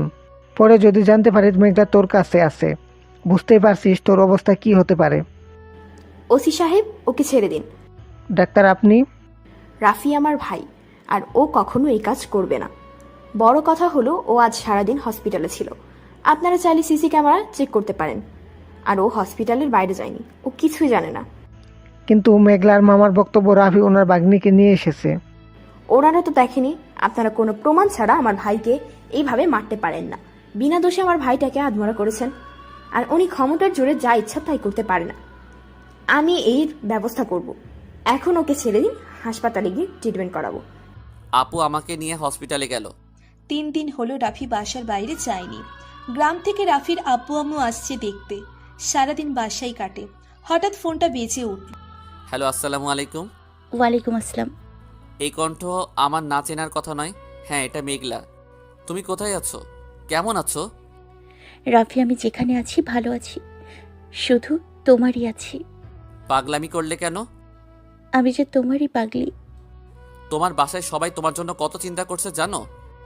জানো রাফি, আমি তাদের কথা মতো বিয়ে করলে হয়তো বিয়েটা হতো, আর আমার আব্বু আম্মু মামার সম্মান বেঁচে যেত। অপরদিকে যে আমার জীবনটা নষ্ট হয়ে যেত। আমি কখনো আমার মনের বিরুদ্ধে চলিনি। এখন বলবে সময় তোমাকে ভুলে দিত। আমি তোমাকে ভুলতে চাই না। আমি ছোট থেকে তোমাকে ভালোবেসে এসেছি, তোমাকে ভালোবেসে বেড়ে উঠেছি। এতগুলো বছরের সাধনা কারোর চাপে পড়ে আমি নষ্ট হতে দিব না। এত বেশি ভালোবাসো কেন পাগলি? কারণটা অজানা, সত্যি আমি জানি না। তোমাকে দেখতে ইচ্ছে করছে খুব। দেখা করবা প্লিজ রাফি? কই আছো? আমি তোমাকে মেসেজে টেক্সট করে দিতেছি, আসো। আমাকে বিয়ে করবা? যে আমাকে এত বেশি ভালোবাসে, আমি তাকে ছাড়া সারা জীবন অনুতপ্ত হয়ে বেঁচে থাকতে চাই না। তুমি ভালোবাসার জন্য এক যুদ্ধে নেমেছো, আমি তোমার সারা জীবনের সঙ্গী। সত্যি বিয়ে করবা আমাকে? আজ, এখন। কিভাবে? আমি সব ম্যানেজ করছি। তোমাকে যেখানে আসতে বলবো আসবা সেখানে। ওকে। আমি আমার সব ফ্রেন্ডদের কল করে বললাম সব ম্যানেজ করতে। আমি বাইক নিয়ে হাসপাতালে গেলাম। আব্বু আম্মুকে না বললেও আপুকে না জানিয়ে বিয়ে করতে আমার বিবেক বাধা দিচ্ছে। আপুকে জানালাম। আপু বলল, ঠিক আছে, তোরা বিয়ে কর, বাকিটা আমি দেখব। কিন্তু মেঘলার মামা মামলা করলে মেঘলা বারণ পাল্টাতে তোমার বিপদ। আপু যে আমার জন্য এত কিছু করতে পারে, সে ভয়ে বয়ান পাল্টাবে না। আমি কোর্টে গিয়ে মেঘলাকে বিয়ে করলাম। এখন আমরা আইনে স্বামী স্ত্রী। এটা যেন আমার সুখের দিন। অনেক বাধা, অনেক অভিমান, অনেক পথ পেরিয়ে গেলাম ভালোবাসার মানুষটাকে। সামনে এখনও খানিকটা বিপদ আছে, সেটা হলো মেঘলার পরিবার। রাতে মেঘলাকে তার বাসায় পৌঁছে দিয়ে আমি বাসায় আসলাম। বাসায় এসে আব্বু আম্মুকে সব বলে তাদের কাছে ক্ষমা চাইলাম, কারণ আমি তাদের ছাড়া থাকতে পারবো না, যেমন তেমনি মেঘলাকে ছাড়াও ভালো থাকতে পারবো না। আব্বু আম্মু আমার বিষয়টা বুঝেছে, কেননা তারাও প্রেম করে বিয়ে করেছে। অন্যদিকে মেঘলা বাসায় ঢুকতে ওর আম্মু ওকে দেখে কেঁদে জড়িয়ে ধরেছে। মেঘলার মামি মেঘলাকে ওর রুমে নিয়ে গিয়ে ফ্রেশ হয়ে নিচে আসতে বলল। মেঘলা ফ্রেশ হয়ে নিচে এসে দেখে ওর পরিবারের সবাই আছে। ওর মামাকেও বেশি ভয় পায়। কাপা কাপা পায়ে গিয়ে তাদের সামনে দাঁড়ালো। মেঘলা, তুই বিয়ে করবি না এটা বলতে পারতি। আমাদের মান সম্মান এভাবে শেষ করলি কেন? আমরা তো তোর মতামত নিয়ে বিয়ের আয়োজন করেছি। মামা, আমি একজনকে ভালোবাসি। আগে বলিসনি কেন? আমি কি তোর কোনো চাওয়া অপূর্ণতা রেখেছি? আমার মেয়ে নেই, তুই আমার মেয়ে। ওর সাথে আমার ঝগড়া হয়েছিল, তাই রাগ করে রাজি হয়ে গেছি। পরে বুঝেছি তাকে ছাড়া আমি থাকতে পারবো না। খুব দেরি হয়ে গেছে। তোমাকে বললে তুমি রাগ করবে, তাকে লোক দিয়ে মারবে, সেই ভয় বলিনি। আমি বিয়ে করতে চেয়েছিলাম, কিন্তু বউ সাজার পর নিজেকে ধরে রাখতে পারিনি, তাই পালিয়ে গেছি। যা হওয়ার হয়েছে। সেই ছেলের নাম কি? রাফি। বলিস কি? ওকে ওসিয়া তো মারলো, ও যে বললো ও জানে না। মামা, সত্যি রাফি জানতো না। আমি ওকে বলেছিলাম আমাকে পালিয়ে নিয়ে যেতে। ও আমাকে বলেছে ও আমাদের সুখের জন্য দুইটা পরিবারকে কষ্ট দিতে পারবে না। মামা, ও অনেক ভালো ছেলে। তাহলে ওর আব্বু আম্মুর সাথে কথা বলে বিয়ে ঠিক করি, কি বলেন দুলাভাই? থ্যাংক ইউ মামা। মেঘলা দৌড়ে ছাদে এসে রাফিকে কল করে ছাদে আসতে বলল। রাফি ছাদে আসতেই মেঘলা রাফিকে জড়িয়ে ধরল। এই কি করছো? কেউ দেখে ফেলবে। দেখলে দেখুক, আমি আমার হবু বরকে জড়িয়ে ধরেছি, তাতে কার কি? রাফি মেঘলার কপালে আলতো করে একটা চুমু দিয়ে বলে, আমার বউটাকে অনেক খুশি লাগতেছে, কি ব্যাপার, এতক্ষণে তো কাদার কথা? তুমি চাও আমি কাঁদি? একদম না মহারানী। জানো রাফি, আমার মনে হচ্ছে আমি স্বপ্ন দেখছি। সত্যি বিশ্বাস করতে পারছি না মামা আমাদের মেনে নিয়েছে। বলো, তোমার আব্বু আম্মু আর আপুর সাথে কথা বলবে মামা আর আব্বু আমাদের বিয়ে নিয়ে। আমাদের তো বিয়ে হয়েছে। আরে হাদারাম, ওরা তো জানে না আমরা বিয়ে করেছি। এত সহজে সব ঠিক হয়ে গেল কল্পনা করিনি আমি। আমার ভাগ্যে তুমিই ছিলা, তাই তোমাকে আমি পেয়েছি। গো আমার শোনাবার, অবশেষে তোমাকেই পেলাম আপন করে।